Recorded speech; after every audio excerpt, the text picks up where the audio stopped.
അപ്പൊ ഈ റൂളിനെ നമുക്ക് അൺഡെമോക്രാറ്റിക് എന്ന് തന്നെ പറയാം. റൂള് തന്നെ ഒരു ഡ്രാഫ്റ്റ് റൂളായിട്ട് പരിഗണിച്ചൂടെ?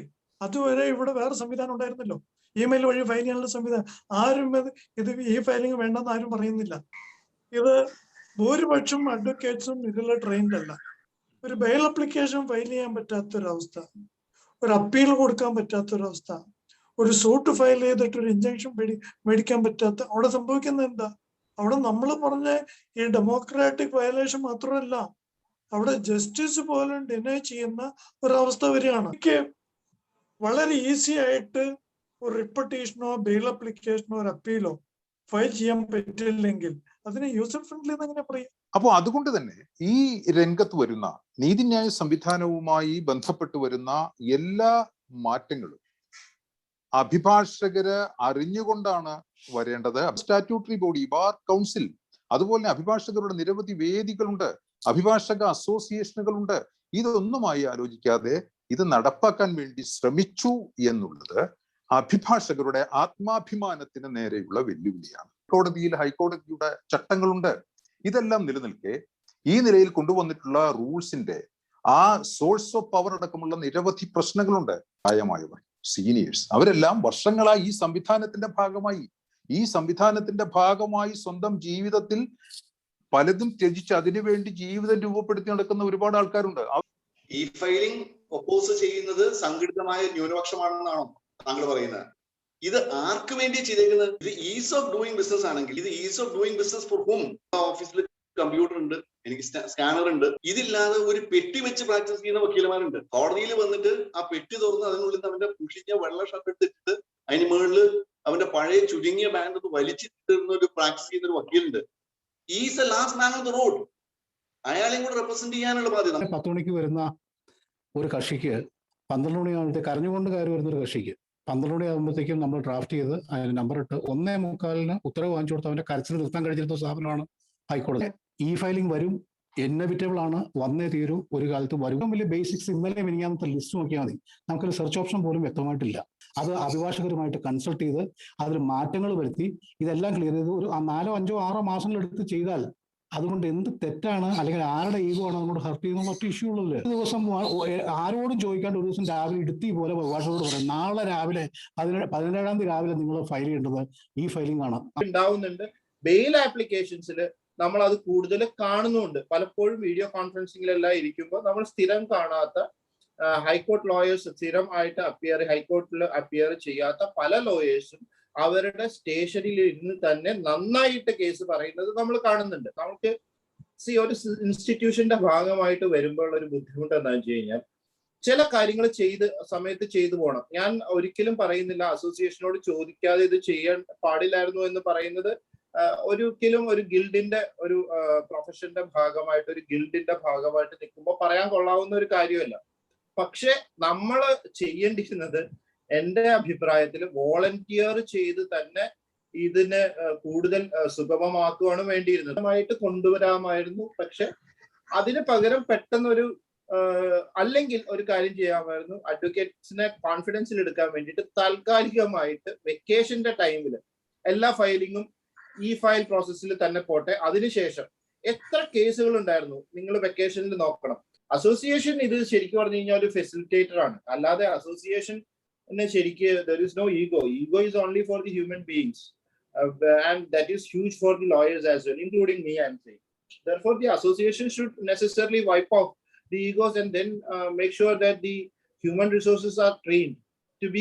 അപ്പം പലർക്കും ഇതിനകത്തുള്ള റിയൽ ഇഷ്യൂ എന്താണെന്നുള്ളത് മനസ്സിലായിട്ടില്ല. ചില ആളുകൾ വിചാരിക്കുന്നു ഇത് AORന്റെ വിഷയമാണ്, ചിലവർ വിചാരിക്കുന്നു വീഡിയോ കോൺഫറൻസിംഗ് ആണ്. അപ്പം വിഷയം അറിയാതെ നിന്ന് മറുപടി കൂട്ടുന്ന ഒരുപാട് ആളുകളുണ്ട്. ഇതിന്റെ അടിസ്ഥാനത്തിൽ നമ്മുടെ ഹൈക്കോടതി ബെയിൽ മോഡ്യൂള് ഇൻട്രൊഡ്യൂസ് ചെയ്തു. മോഡ്യൂള് എല്ലാ തരത്തിലുള്ള കേസുകളും ഹാൻഡിൽ ചെയ്യാൻ പറ്റിയിരുന്നെങ്കിലും ഇനീഷ്യലി ബെയിൽ ആപ്ലിക്കേഷനിലേക്ക് മാത്രം ഒതുക്കിയിട്ട് നമ്മുടെ അടുത്ത് പറഞ്ഞു അടുത്ത വർഷം നമ്മൾ കംപ്ലീറ്റ് ആയിട്ട് ഇംപ്ലിമെന്റ് ചെയ്യും, ഇതൊരു ട്രയൽ ഇറർ മെത്തേഡായിട്ട് ബെയിൽ ആപ്ലിക്കേഷനിൽ മാത്രം ഒതുക്കിയേക്കുന്നതാണ് എന്ന് പറഞ്ഞു. ഈ ഫയലിംഗിനെ കുറിച്ച് കാര്യങ്ങൾ സംസാരിക്കുമ്പോൾ നമ്മൾ ആദ്യം മനസ്സിലാക്കേണ്ടത് ഈ ഫയലിംഗ് ഒരു ഇന്നെവിറ്റബിൾ ആയിട്ടുള്ള ഒരു കാര്യമാണ്. കാര്യം in any field of activity technological അഡ്വാൻസ്മെന്റ്സിന് നമുക്ക് കണ്ണടച്ച് നിൽക്കാൻ പറ്റില്ല. ഇവിടുത്തെ രീതി എന്താണെന്നോ, ഇവിടുത്തെ ജഡ്ജസ് എന്താണെന്നോ, എന്താണ് ഇവിടുത്തെ രീതി, ഈ ടുഡേ മൂവിംഗ് എന്ന് പറഞ്ഞാൽ എന്താണ്, മെൻഷനിങ് എന്ന് പറഞ്ഞാൽ എന്താണ്, ഇതൊന്നും അറിയാത്ത ആളുകൾ ഇതിലോട്ട് വരുമ്പോഴുള്ള പ്രശ്നം. ഈ ഫയലിംഗിലെ ന്യൂനതകൾ ഉണ്ടോ എന്ന് ചോദിച്ചാൽ ഒത്തിരി ന്യൂനതകളുണ്ട്. ഇവർ പെട്ടെന്ന് ഒരു ദിവസം എടുത്ത് ഇത് ചെയ്യാൻ പോകുന്നു. അതിനുള്ള യാതൊരു ഇൻഫ്രാസ്ട്രക്ചർ അവിടെ ഇല്ല. അതായത് നമ്മളുടെ ഈ പറയുന്ന പെർ ഡേ 300 അല്ലെങ്കിൽ ഇത്രയും ഉള്ള ഡാറ്റ അല്ലെങ്കിൽ അത് ഹാൻഡിൽ ചെയ്യാനുള്ള ഒരു ഇൻഫ്രാസ്ട്രക്ചറും ഇല്ലാതാണ് ഇവർ ഇത് പെട്ടെന്ന് തുടങ്ങുമെന്ന് പറഞ്ഞത്. ഇതിങ്ങനെ വന്നു കഴിഞ്ഞാൽ അത് അവിടെ ഹാങ് ആയിരിക്കത്തേ ഉള്ളൂ. എല്ലാം പരിഹരിച്ച് കഴിഞ്ഞു കഴിഞ്ഞാൽ ഇത്രയും നല്ലൊരു സിസ്റ്റം ചിലപ്പം നമ്മൾ വേറെ, അതായത് നമ്മുടെ ഈ ലീഗൽ ഫ്രണ്ടേജ് കിട്ടാൻ തന്നെ ഉണ്ടാവില്ല. അതേപോലെ കമ്പ്യൂട്ടർ എന്താണെന്ന് പോലും നോക്കാത്തവർ പോലും അതിലേക്ക് വരും. കാരണം ഇത് കുറെ കൂടി ഈസി വേയിൽ ആക്കി കഴിഞ്ഞാൽ, ഇപ്പൊ ഈ ഞാൻ പറഞ്ഞ പോലെ കുറച്ച് സാധനങ്ങളുടെ ആ ഒരു മാറ്റം ഡിസൈൻ വൈസ് തന്നെ കുറച്ച് മാറ്റം വരുത്തി കഴിഞ്ഞാൽ, കാരണം അത്രയും ഈസി ആവുകയാണ് കാര്യങ്ങൾ. അതായത് ഇന്ത്യക്ക് സ്വാതന്ത്ര്യം ലഭിച്ചതോടുകൂടി ഈ രാജഭരണം എന്ന ആശയം നമുക്കെല്ലാവർക്കും അന്യമായി. അപ്പോൾ ഇതേ സമയത്ത് തന്നെ ഉണ്ടായ മറ്റൊരു മാറ്റം, അല്ലെങ്കിൽ ഇതിനോടനുബന്ധിച്ചുണ്ടായ ഒരു മാറ്റം, ഭരണകർത്താക്കൾക്ക് പകരം ഈ ഭരണസിരാ കേന്ദ്രങ്ങളിൽ ജനസേവകർ ഉണ്ടായി എന്നതാണ്. അപ്പോൾ രാജഭരണകാലത്ത് അവരുണ്ടാകുന്ന നിയമങ്ങൾ, അവർ നമുക്ക് വേണ്ടി ഉണ്ടാക്കിയിരിക്കുന്ന നിയമങ്ങൾ എങ്ങനെയായിരിക്കണമെന്നോ അല്ലെങ്കിൽ എങ്ങനെ ആകണമെന്നോ ആഗ്രഹിക്കാനോ അതിലിടപെടാനോ നമുക്ക് യാതൊരുവിധ അവസരവും അല്ലെങ്കിൽ അവകാശവും ഉണ്ടായിരുന്നില്ല. അതിനുശേഷം പക്ഷേ ജനാധിപത്യ രീതിയിൽ തിരഞ്ഞെടുക്കപ്പെട്ട സർക്കാരുകൾ ജനസേവനത്തിനായി ഉണ്ടാക്കുന്ന നിയമങ്ങൾ പ്രാബല്യത്തിൽ വന്ന കാലം മുതൽ നമ്മെ ബാധിക്കുന്ന നിയമങ്ങൾ എങ്ങനെയായിരിക്കണം എന്ന കാര്യത്തിൽ നമുക്ക് ആഗ്രഹിക്കാനും ഇടപെടാനും നമ്മളിൽ നിന്ന് തിരഞ്ഞെടുക്കുന്ന പ്രതിനിധികൾ വഴി നമുക്ക് അവസരം ഉണ്ടായി വന്നു. അങ്ങനെ ഭരിക്കപ്പെടുന്നവരും ഭരിക്കപ്പെടുന്നവരും തമ്മിൽ, നിയമം ഉണ്ടാക്കുന്നവരും നിയമം അനുസരിക്കുന്നവരും തമ്മിൽ വ്യത്യാസമില്ലാതായി. They became equal players in the very same game. അങ്ങനെ പ്രജകൾ എന്നത് പൗരന്മാരായി മാറി. ഇതാണ് അടിസ്ഥാനപരമായി ഉണ്ടായ ഒരു മാറ്റം. ഇത് ഡെലിബറേറ്റീവ് ഡെമോക്രസിയുടെ പ്രിൻസിപ്പിൾസ് ആണ് പറയുന്നത്. അപ്പോൾ അങ്ങനെ ഇരിക്കുമ്പോൾ നമ്മളും നമുക്ക് വേണ്ടി നിയമം ഉണ്ടാക്കുന്നവരും തമ്മിൽ ഒരു ഈക്വൽ ഫൂട്ടിങ്ങിൽ വരികയും, എങ്ങനെ നിയമം ഉണ്ടാക്കണം, ഏത് നിയമം എങ്ങനെ എഫക്റ്റീവ് ആയിരിക്കും എന്നുള്ളത് നിയമം വന്നതിന് ശേഷം നമ്മൾ അതിൽ തർക്കിക്കുന്നതിന് പകരം നിയമം വരുന്നതിന് മുൻപ് നിയമത്തിൻ്റെ ആവശ്യകത ഉൾപ്പെടെ നമ്മൾ പരസ്പരം മനസ്സിലാക്കി ഒരു മെച്യൂരിറ്റിയോടുകൂടി അംഗീകരിച്ച് ചർച്ച ചെയ്ത് ഡെലിബറേറ്റ് ചെയ്ത് ഉണ്ടാക്കുന്ന ഒരു സിസ്റ്റത്തിലേക്ക് പോകണം എന്നുള്ളതാണ് സിവിലൈസേഷന്റെ അടുത്ത സ്റ്റേജ്. അല്ലെങ്കിൽ ഇൻഫാക്ട് ഇത്തരം ആശയങ്ങൾ 2014 മുതൽ കേന്ദ്ര സർക്കാർ ആക്സെപ്റ്റ് ചെയ്യുകയും ഒരു എക്സിക്യൂട്ടീവ് ഓർഡർ വഴി എല്ലാ ഡിപ്പാർട്ട്മെന്റുകളും, അതായത് എല്ലാ മിനിസ്ട്രികളും പുതിയ നിയമം ഉണ്ടാക്കുമ്പോൾ എന്താണ് നിയമത്തിന്റെ ആവശ്യകത, എന്തുകൊണ്ടാണ് ഇങ്ങനെ ഒരു നിയമം വേണ്ടി വരുന്നത്, what is a mischief sought to be addressed എന്നുള്ള കാര്യം ഉൾപ്പെടെ പബ്ലിക് ഡൊമൈനിൽ പ്രസിദ്ധീകരിക്കുകയും അതിനെ പൊതുജനങ്ങളിൽ നിന്നും ഒബ്ജക്ഷൻ ഉണ്ടെങ്കിൽ അല്ലെങ്കിൽ സജഷൻസ് ഉണ്ടെങ്കിൽ അത് സ്വീകരിക്കുകയും അത് പ്രോസസ്സ് ചെയ്യുകയും ചെയ്യണം എന്നുള്ളൊരു നിലപാട് കേന്ദ്ര സർക്കാർ 2014 മുതലെങ്കിലും ഇന്ത്യയിൽ നടപ്പിലാക്കുന്നുണ്ട്. അതിന്റെ ഫലമായിട്ടാണ് ഇപ്പോൾ നമ്മൾ ലേബർ ലോ അമെൻമെന്റ്സ് ഒക്കെ ധാരാളം നാൾ നമ്മൾ പബ്ലിക് ഡൊമൈനിൽ അതിന്റെ ഡ്രാഫ്റ്റ് വരികയും അതിന് ഉള്ള ഒബ്ജക്ഷൻസ് ഇൻവൈറ്റ് ചെയ്യും, നമ്മൾ ചർച്ച ചെയ്യുകയൊക്കെ ചെയ്യും. ലേബർ ലോ അമെൻമെന്റ് മാത്രമല്ല, അത്തരത്തിലുള്ള ധാരാളം നിയമങ്ങൾ. അപ്പോൾ അങ്ങനെ ഒരു പ്രോസസ്സിലൂടെ കടന്നു പോകാതെ വരുന്ന നിയമങ്ങൾ നിയമമായതിനു ശേഷം അതിനെ ഉണ്ടാകുന്ന ചെറുത്ത് നിൽപ്പുകൾ മാത്രമല്ല, ഈ പ്രൊഫഷണൽ ആയിട്ടുള്ള അസോസിയേഷനുകൾ, ഇപ്പോൾ ഡോക്ടർമാരായിക്കോട്ടെ, അഭിഭാഷകരായിക്കോട്ടെ, ചാർട്ടേഡ് അക്കൗണ്ടൻസ് ആയിക്കോട്ടെ, എഞ്ചിനീയേഴ്സ് ആയിക്കോട്ടെ, ഒരു പ്രൊഫഷണൽ ആയിട്ടുള്ള അസോസിയേഷനുകളെ സംബന്ധിച്ചിടത്തോളം വർഷങ്ങളായിട്ട് അല്ലെങ്കിൽ ഈ നിയമം നിർമ്മിക്കുന്ന ആൾക്കാരെക്കാൾ കൂടുതൽ നമ്പർ ഓഫ് ഇയേഴ്സ് അവരുടെ എക്സ്പീരിയൻസ് ആൻഡ് എക്സ്പെർട്ടൈസ്, ഇപ്പോൾ അങ്ങനെയുള്ള സാധനങ്ങളൊന്നും നമുക്ക് ഈ നിയമനിർമ്മാണത്തിൽ ഉപകരിക്കുന്നില്ല എന്നുള്ളതാണ് ഇങ്ങനെ ചെയ്യാതിരിക്കുന്നതിന്റെ ഒരു ദൂഷ്യഫലം. ഇതില് ഡെമോക്രസി എന്ന് പറയുമ്പോൾ 3 തരത്തിലുള്ള ഡെമോക്രസി. ഒന്ന് നമ്മൾ പാർട്ടിസിപ്പേറ്റീവ് ഡെമോക്രസി എന്ന് പറയും. നമ്മള് പാർലമെന്റിലേക്കും ലെജിസ്ലേച്ചർക്കും ആൾക്കാരെ തെരഞ്ഞെടുത്ത് അവരുണ്ടാക്കുന്ന നിയമം, അതിന് നമ്മൾ പാർട്ടിസിപ്പേറ്റീവ് ഡെമോക്രസി എന്ന് പറയും. കാരണം നമ്മുടെ റെപ്രസെന്റേറ്റീവ്സ് ആണ് അത് ചെയ്യുന്നത്. അതൊരു രീതി. രണ്ടാമത്തെ ഡെമോക്രസി വരുന്നതാണ് ഡെലിബറേറ്റീവ് ഡെമോക്രസി. എത്ര തന്നെ നമ്മൾ ആരെ തെരഞ്ഞെടുത്ത് അയച്ചാലും ചില ഇഷ്യൂസ് ഒരുപാട് ജനങ്ങളെ ബാധിക്കും. അത്തരം കേസുകളിൽ ഇത് ഒരു ഒബ്ജക്ഷൻ വിളിപ്പിച്ച് അവർക്ക് പറയാനുള്ളത് കേട്ട് തീരുമാനിക്കുന്ന ഒരു രീതി. രണ്ടാമത്തെ രീതി പ്രൊട്ടസ്റ്റ് ആണ്. കാരണം ഒരു പ്രഷർ ഗ്രൂപ്പ് ഫോം ചെയ്ത് നമ്മളോട് ചോദിക്കാതെ കൊണ്ടുവന്ന നിയമത്തിനെ എതിർക്കുക. അവിടെ നോൺ വയലന്റ് ആയിട്ട് നമ്മൾ ചെയ്യുമ്പോൾ അവിടെ തന്നെ ഒരു ഡെലിബറേഷൻ വരുന്നുണ്ട്. അപ്പൊ 2 രീതിയിലുള്ള ഡെലിബറേറ്റീവ് ഡെമോക്രസി ഉണ്ട് നമ്മുടെ രാജ്യത്ത്. ഒന്ന് പീസ്ഫുൾ പ്രൊട്ടസ്റ്റ്, അതല്ലെങ്കിൽ ഈ നിയമം ഉണ്ടാക്കുന്ന ആൾക്കാർ തന്നെ ഇത് എല്ലാ ജനങ്ങളൊക്കെ അറിയിച്ച് അവരുടെ ഒബ്ജക്ഷൻ കേട്ട് അതിൻ്റെ മുകളിലൊരു തീരുമാനം എടുക്കുന്നു. പിന്നെ മൂന്നാമത്തെ ഡെമോക്രസി എന്ന് പറയുന്നത് എപ്പിസ്റ്റമോളജിക്കൽ ഡെമോക്രസി എന്ന് പറയും. പല കാര്യത്തിലും അതാണ് ഇപ്പൊ പ്രവീൺ പറഞ്ഞ ഒരു കാര്യം. അതായത് പല കാര്യത്തിലും ഡെലിബറേഷനോ പാർട്ടിസിപ്പേഷനോ ആവശ്യം വരാത്ത സംഗതികൾ.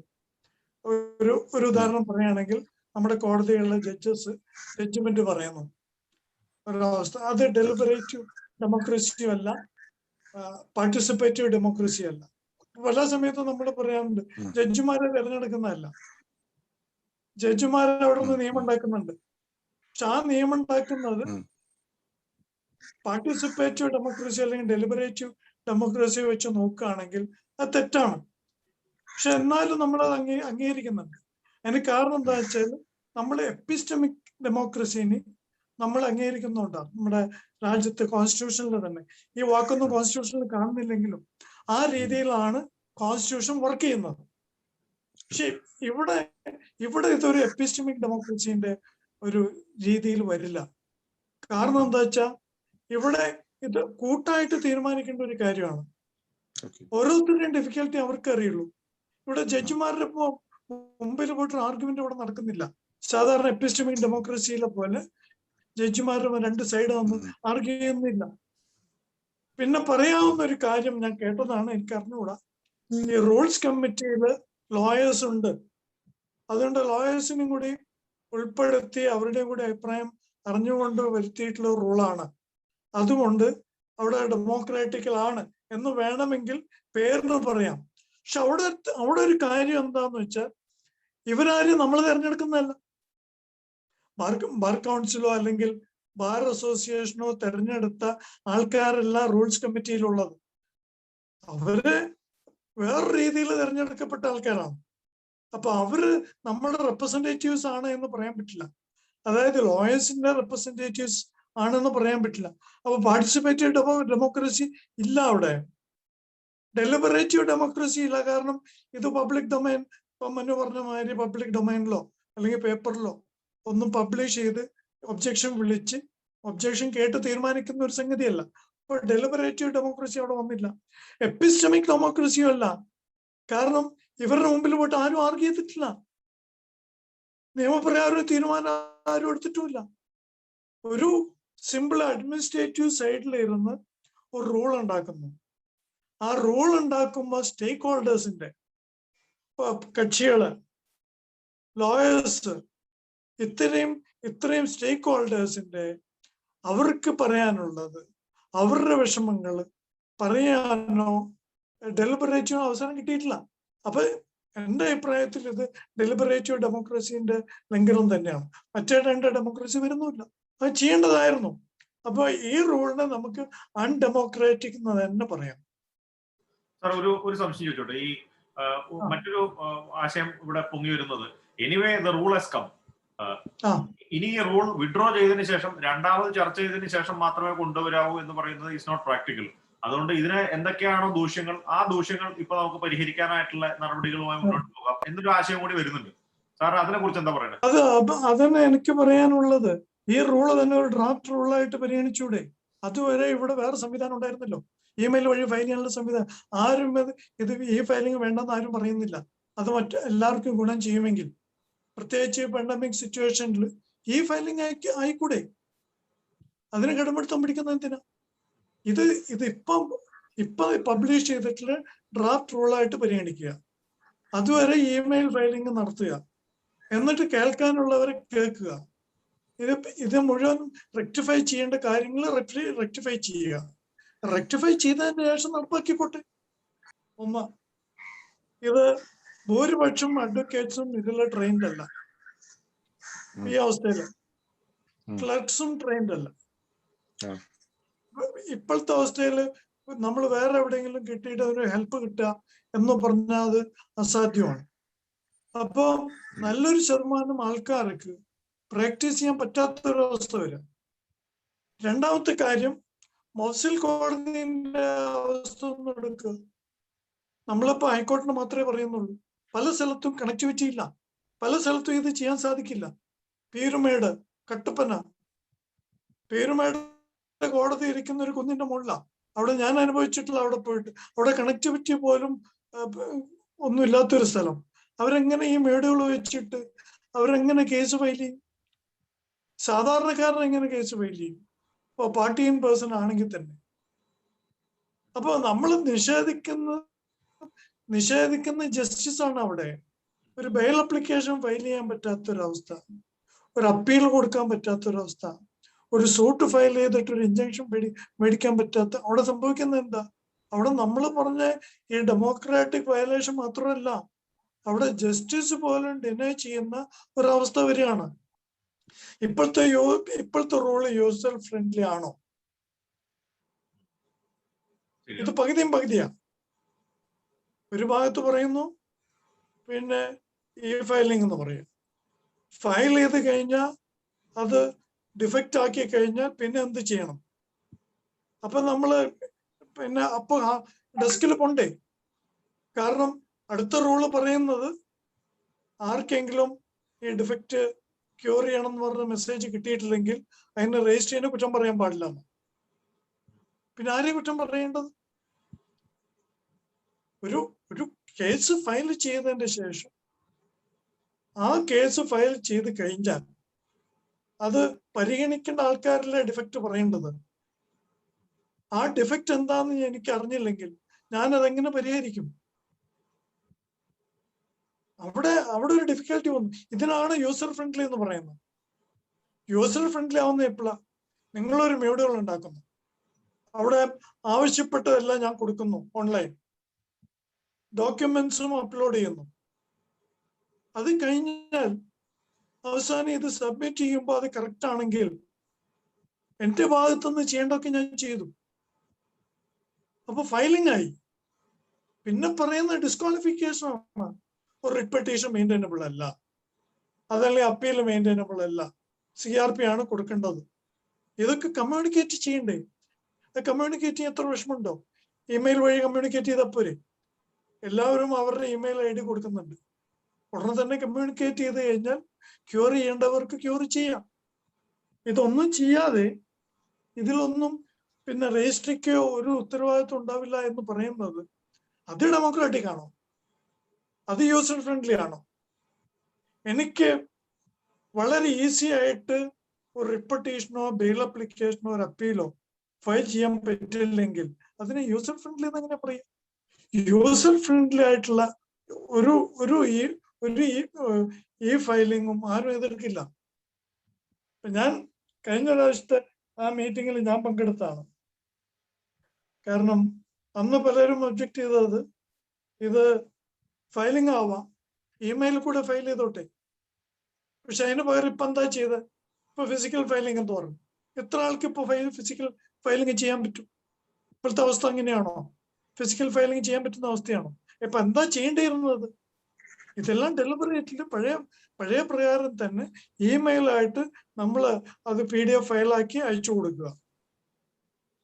കുറച്ച് ദിവസം കഴിഞ്ഞ് ഫിസിക്കൽ ഫയലിംഗ് സാധ്യമാവുന്ന അവസരം വരുമ്പോൾ ഇത് ഫിസിക്കലായിട്ട് ഫയൽ ചെയ്യുക. കഴിഞ്ഞ തവണത്തെ ലോക്ക്ഡൌൺ എന്താവനും കഴിഞ്ഞ തവണത്തെ ലോക്ക്ഡൌണിൽ നമ്മൾ ചെയ്ത പോലെ തന്നെ. കാരണം അതിപ്പോ ആൾക്കാർ യൂസ്ഡ് ആണ്, എല്ലാവരും ചെയ്തുകൊണ്ടിരുന്നതാണ്. പക്ഷേ വേറെ സംശയം, ഈ പുതിയ മോഡ്യൂളും നമ്മൾ ആരും പരീക്ഷിച്ചില്ലല്ലോ. ഇതിപ്പോ നമ്മള് റൂൾസ് കണ്ടിട്ടുള്ള നമ്മളുടെ ഒബ്ജക്ഷൻസ് അല്ല, ഇത് ആരും പരീക്ഷിച്ച് നോക്കാതെ നമ്മൾ എങ്ങനെ പറയും? പരീക്ഷിക്കേണ്ട കാര്യമില്ല. ഞാനൊരു ഉദാഹരണം എടുത്ത് പറയാണ്. പ്രവീണിന് ഒരു സജഷൻ വേണമെങ്കിൽ പറയാം, അതിനൊരു സൊല്യൂഷൻ പറയാം. ഞാൻ ഇത് പരീക്ഷിക്കുന്നു. ഞാൻ ഈ മോഡ്യൂൾ പ്രകാരം ഒരു റിപ്പറ്റീഷൻ ഫയൽ ചെയ്യുന്നു. അതില് സൈസ് പറഞ്ഞിട്ടുണ്ട്. ആ സൈസിൽ കൂടുതലാണെന്നെങ്കിൽ സ്വീകരിക്കില്ല. നമുക്കറിയാം, ഒരിക്കലും ഒരു സൈസ് പറഞ്ഞ് ആ രീതിയിലുള്ള മൊഡ്യൂൾ ഉണ്ടാക്കി എന്റെ റിപ്പറ്റീഷൻ ആ സൈസിൽ കൂടുതലാണെങ്കിൽ സ്വീകരിക്കില്ല. അതൊരു പ്രശ്നം. അപ്പൊ ഞാൻ എന്ത് ചെയ്യണം? ഞാൻ അപ്പൊ ചെയ്യേണ്ടത് റൂള് പ്രകാരം ഞാനൊരു ഫിസിക്കൽ ഫയലിംഗ് നടത്തണം. ആ ഫിസിക്കൽ ഫയലിംഗ് നടത്തുമ്പോൾ റൂൾ 10 എങ്ങനെയാ പറയുന്നത്? ഫിസിക്കൽ ഫയലിംഗ് നടത്തുമ്പോൾ ഞാൻ അതിന്റെ കൂടെ ഒരു അപ്ലിക്കേഷൻ വെക്കണം. എനിക്ക് ഈ ഇമെയിൽ ഈ ഫയലിംഗ് ചെയ്യാൻ പറ്റുന്നില്ല, അതുകൊണ്ട് തന്നെ ഫിസിക്കൽ ഫയലിംഗ് അനുവദിക്കണം. ഇത് ഇങ്ങനെ ആപ്ലിക്കേഷൻ കൊടുത്തു കഴിഞ്ഞാൽ ആ ആപ്ലിക്കേഷൻ ആരാണ് അലവ് ചെയ്യുക? രജിസ്റ്റർ ചെയ്യാവോ? കഴിഞ്ഞാൽ അതിന്റെ മാനദണ്ഡങ്ങൾ പറഞ്ഞിട്ടുണ്ട്, അതിലൊരു ഓർഡർ വരും. നമുക്ക് പെർമിഷൻ തരുമോ തരാതിരിക്കുകയോ ചെയ്യാം. തന്നില്ലെങ്കിൽ അവസ്ഥ എന്താ? ഞാൻ റിപ്പീറ്റേഷൻ ഫയൽ ചെയ്യേണ്ടതാണോ അല്ലെങ്കിൽ അപ്പീൽ ഫയൽ ചെയ്യേണ്ടതാണോ? അതൊരു വശം. അവിടെയാണ് രണ്ടാമത്തെ ക്വസ്റ്റ്യൻ വരുന്നത്. ഞാൻ നേരത്തെ പറഞ്ഞു, അതായത് ഡിഫക്റ്റ് ആക്കി കഴിഞ്ഞാൽ നമ്മൾ അറിയിച്ചിട്ടില്ലെങ്കിലും അത് രജിസ്ട്രിയുടെ ഉത്തരവാദിത്വമല്ല എന്നാണ് റൂളിൽ പറയുന്നത്. അപ്പൊ ഞാൻ എന്ത് ചെയ്യും? ഞാൻ ആരെ സമീപിക്കും? ഇമെയിൽ അയച്ചു കഴിഞ്ഞാൽ റിപ്ലൈ കിട്ടിക്കൊള്ളണമെന്നില്ല, കോടതിയെ മെൻഷൻ ചെയ്താൽ വന്നോളണമെന്നില്ല ഇപ്പോഴത്തെ അവസ്ഥയിൽ. ഇതെല്ലാം നമ്മൾ ഒരു കേസ് ഫയൽ ചെയ്യുമ്പോൾ ആ കേസിന്റെ പിന്നിൽ ഒരു കക്ഷിയുണ്ട്. അഡ്വക്കേറ്റിന്റെ മാത്രം പ്രശ്നമില്ല, ആ കക്ഷിക്ക് നമ്മൾ ജസ്റ്റിസ് ലഭിക്കില്ലേ? അതിന് നമ്മൾ കാത്തിരിക്കേണ്ട കാര്യം എന്താ? പരീക്ഷിക്കേണ്ട കാര്യം എന്താ? റൂള് തന്നെ അങ്ങനെയാണ് പറയുന്നത്. നമുക്കത് എൻവിസേജ് ചെയ്യാവുന്നേ ഉള്ളൂ. ഫസ്റ്റ് സിനാരിയോ, ഞാനിപ്പോ ഈ പറഞ്ഞതെല്ലാം ഫസ്റ്റ് സിനാരിയോ. ഒരു ഫസ്റ്റ് സിനാരിയോ വരാൻ പാടില്ല എന്നുണ്ടോ ഈ റൂള് പറയാ? പിന്നെ പറഞ്ഞത് ആപ്ലിക്കേഷൻ ഫയൽ ചെയ്യുമ്പോൾ മഫ്സിൽ കോടതിയിൽ അവർ അനുഭവിക്കുന്നു കണക്ടിവിറ്റി ചിലപ്പോൾ ഫയൽ ചെയ്യാൻ പറ്റിയെന്ന് വരില്ല. ആ സമയത്ത് അപ്ലിക്കേഷൻ ഫയൽ ചെയ്ത് ആരാ അനുവദിക്കുക? ആര് പെർമിറ്റ് ചെയ്യും? അവിടെ ഒരു മുനിസിപ്പാലിറ്റി ഒരു മജിസ്ട്രേറ്റ് വരുന്നുണ്ട്, ഇപ്പൊ ഇതിന്റെ ഈ ക്രൈറ്റീരിയന്റെ പരിധിയിൽ വരുന്നതല്ല, അതുകൊണ്ട് നിങ്ങൾ അപ്ലിക്കേഷൻ റിജക്ട് ചെയ്തു എന്ന് പറഞ്ഞാൽ വീണ്ടും ഹൈക്കോടതിയിൽ വരണ്ടേ? നമ്മൾ എത്ര കണ്ട് നമ്മള് മൾട്ടിപ്ലൈ ചെയ്യാണ് നമ്മുടെ കേസുകൾ എന്നാണ് ഇത് കാണിക്കുന്നത്. അല്ലാതെ യൂസർ ഫ്രണ്ട്ലി അല്ല.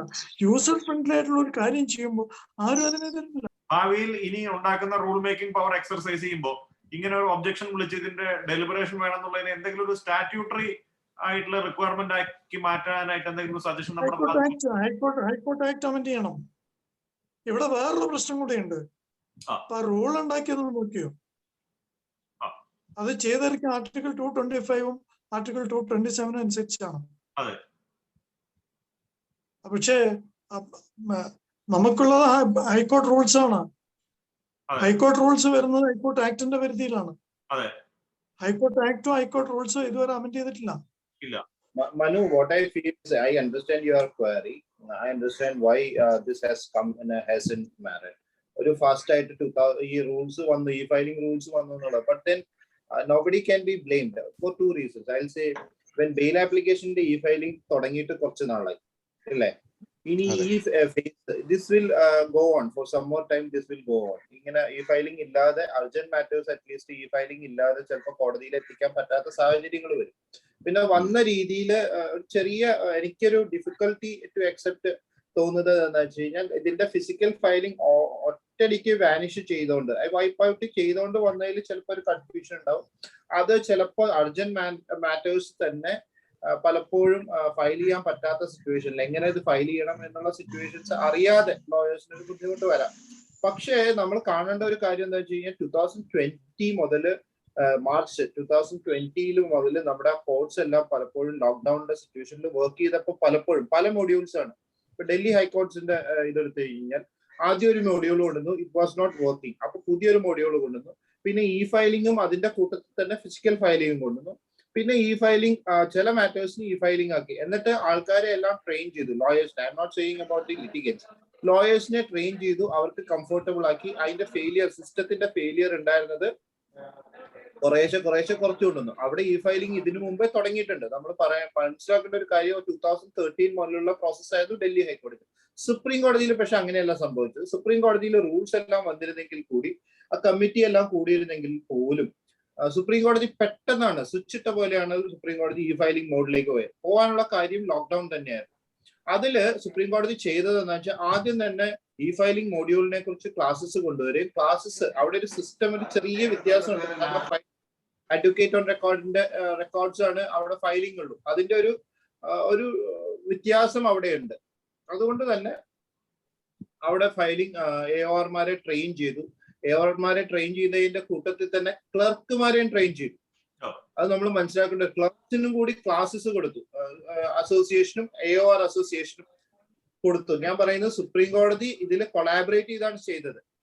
അസോസിയേഷൻ ഇതിനെ ഫെസിലിറ്റേറ്റർ ആവുകയാണ് ചെയ്തത്. അസോസിയേഷൻ ഈ ഫയലിംഗ് മോഡിലേക്ക് കോടതി പോണു എന്ന് കണ്ടപ്പോൾ അസോസിയേഷൻ ഡിഡ് നോട്ട് അവർ മാറി നിന്നിട്ട് ഇതിനെ വിമർശിക്കുകയല്ല ചെയ്ത്, പകരം ടെക്നിക്കൽ എക്സ്പെർട്ടൈസിനെ പ്രൊവൈഡ് ചെയ്യാണ് ചെയ്തത്. അന്ന് ദുഷ്യന്ത് ദവെയാണ് അഡ്വക്കേറ്റ് അസോസിയേഷന്റെ പ്രസിഡന്റ്. അവരും പിന്നെ അഡ്വക്കേറ്റ് ഓൺ റെക്കോർഡ് അസോസിയേഷന്റെ ഇവരെല്ലാം ഫെസിലിറ്റേറ്റ് ചെയ്ത് നല്ല ടെക്നിക്കൽ എക്സ്പെർട്ടൈസിനെ കൊണ്ടുവന്ന് അവരതിനെ ഫെസിലിറ്റേറ്റ് ചെയ്തു. അതുപോലെ തന്നെ അഡ്വക്കേറ്റ്സിനെ ട്രെയിൻ ചെയ്തു. ട്രെയിൻ ചെയ്തിട്ട് ഇപ്പൊ ഞാൻ ഇവിടുന്നാണ് ഫയൽ ചെയ്യുന്നത്. പലരും ഉണ്ട് പല സ്ഥലത്ത് നിന്ന് ഫയൽ ചെയ്യുന്നത്. എനിക്ക് തോന്നുന്നു ബസൻ സാറൊക്കെ കോഴിക്കോട് നിന്നാണ് അപ്പിയർ ചെയ്യുന്നത്. ഡ്രാഫ്റ്റിംഗ് പല സ്ഥലത്ത് നടക്കുന്നു. ഇതെല്ലാം കോർഡിനേറ്റ് ഡൽഹി ഓഫീസിലായിരിക്കും ഫയല് ചെയ്യുന്നത്. ഇതിന്റെ ഈ ഫയലിംഗ്, ഈ കോർട്ട് ഇതെല്ലാം നടക്കുന്നത് എത്രയോ നാള് മുമ്പ്. അത് അരുൺ ഒന്ന് മീറ്റ് ചെയ്യാമോ? എത്രയോ നാള് മുമ്പ് അത് ഇതിലേക്ക് ആയിട്ടുണ്ടായിരുന്നു.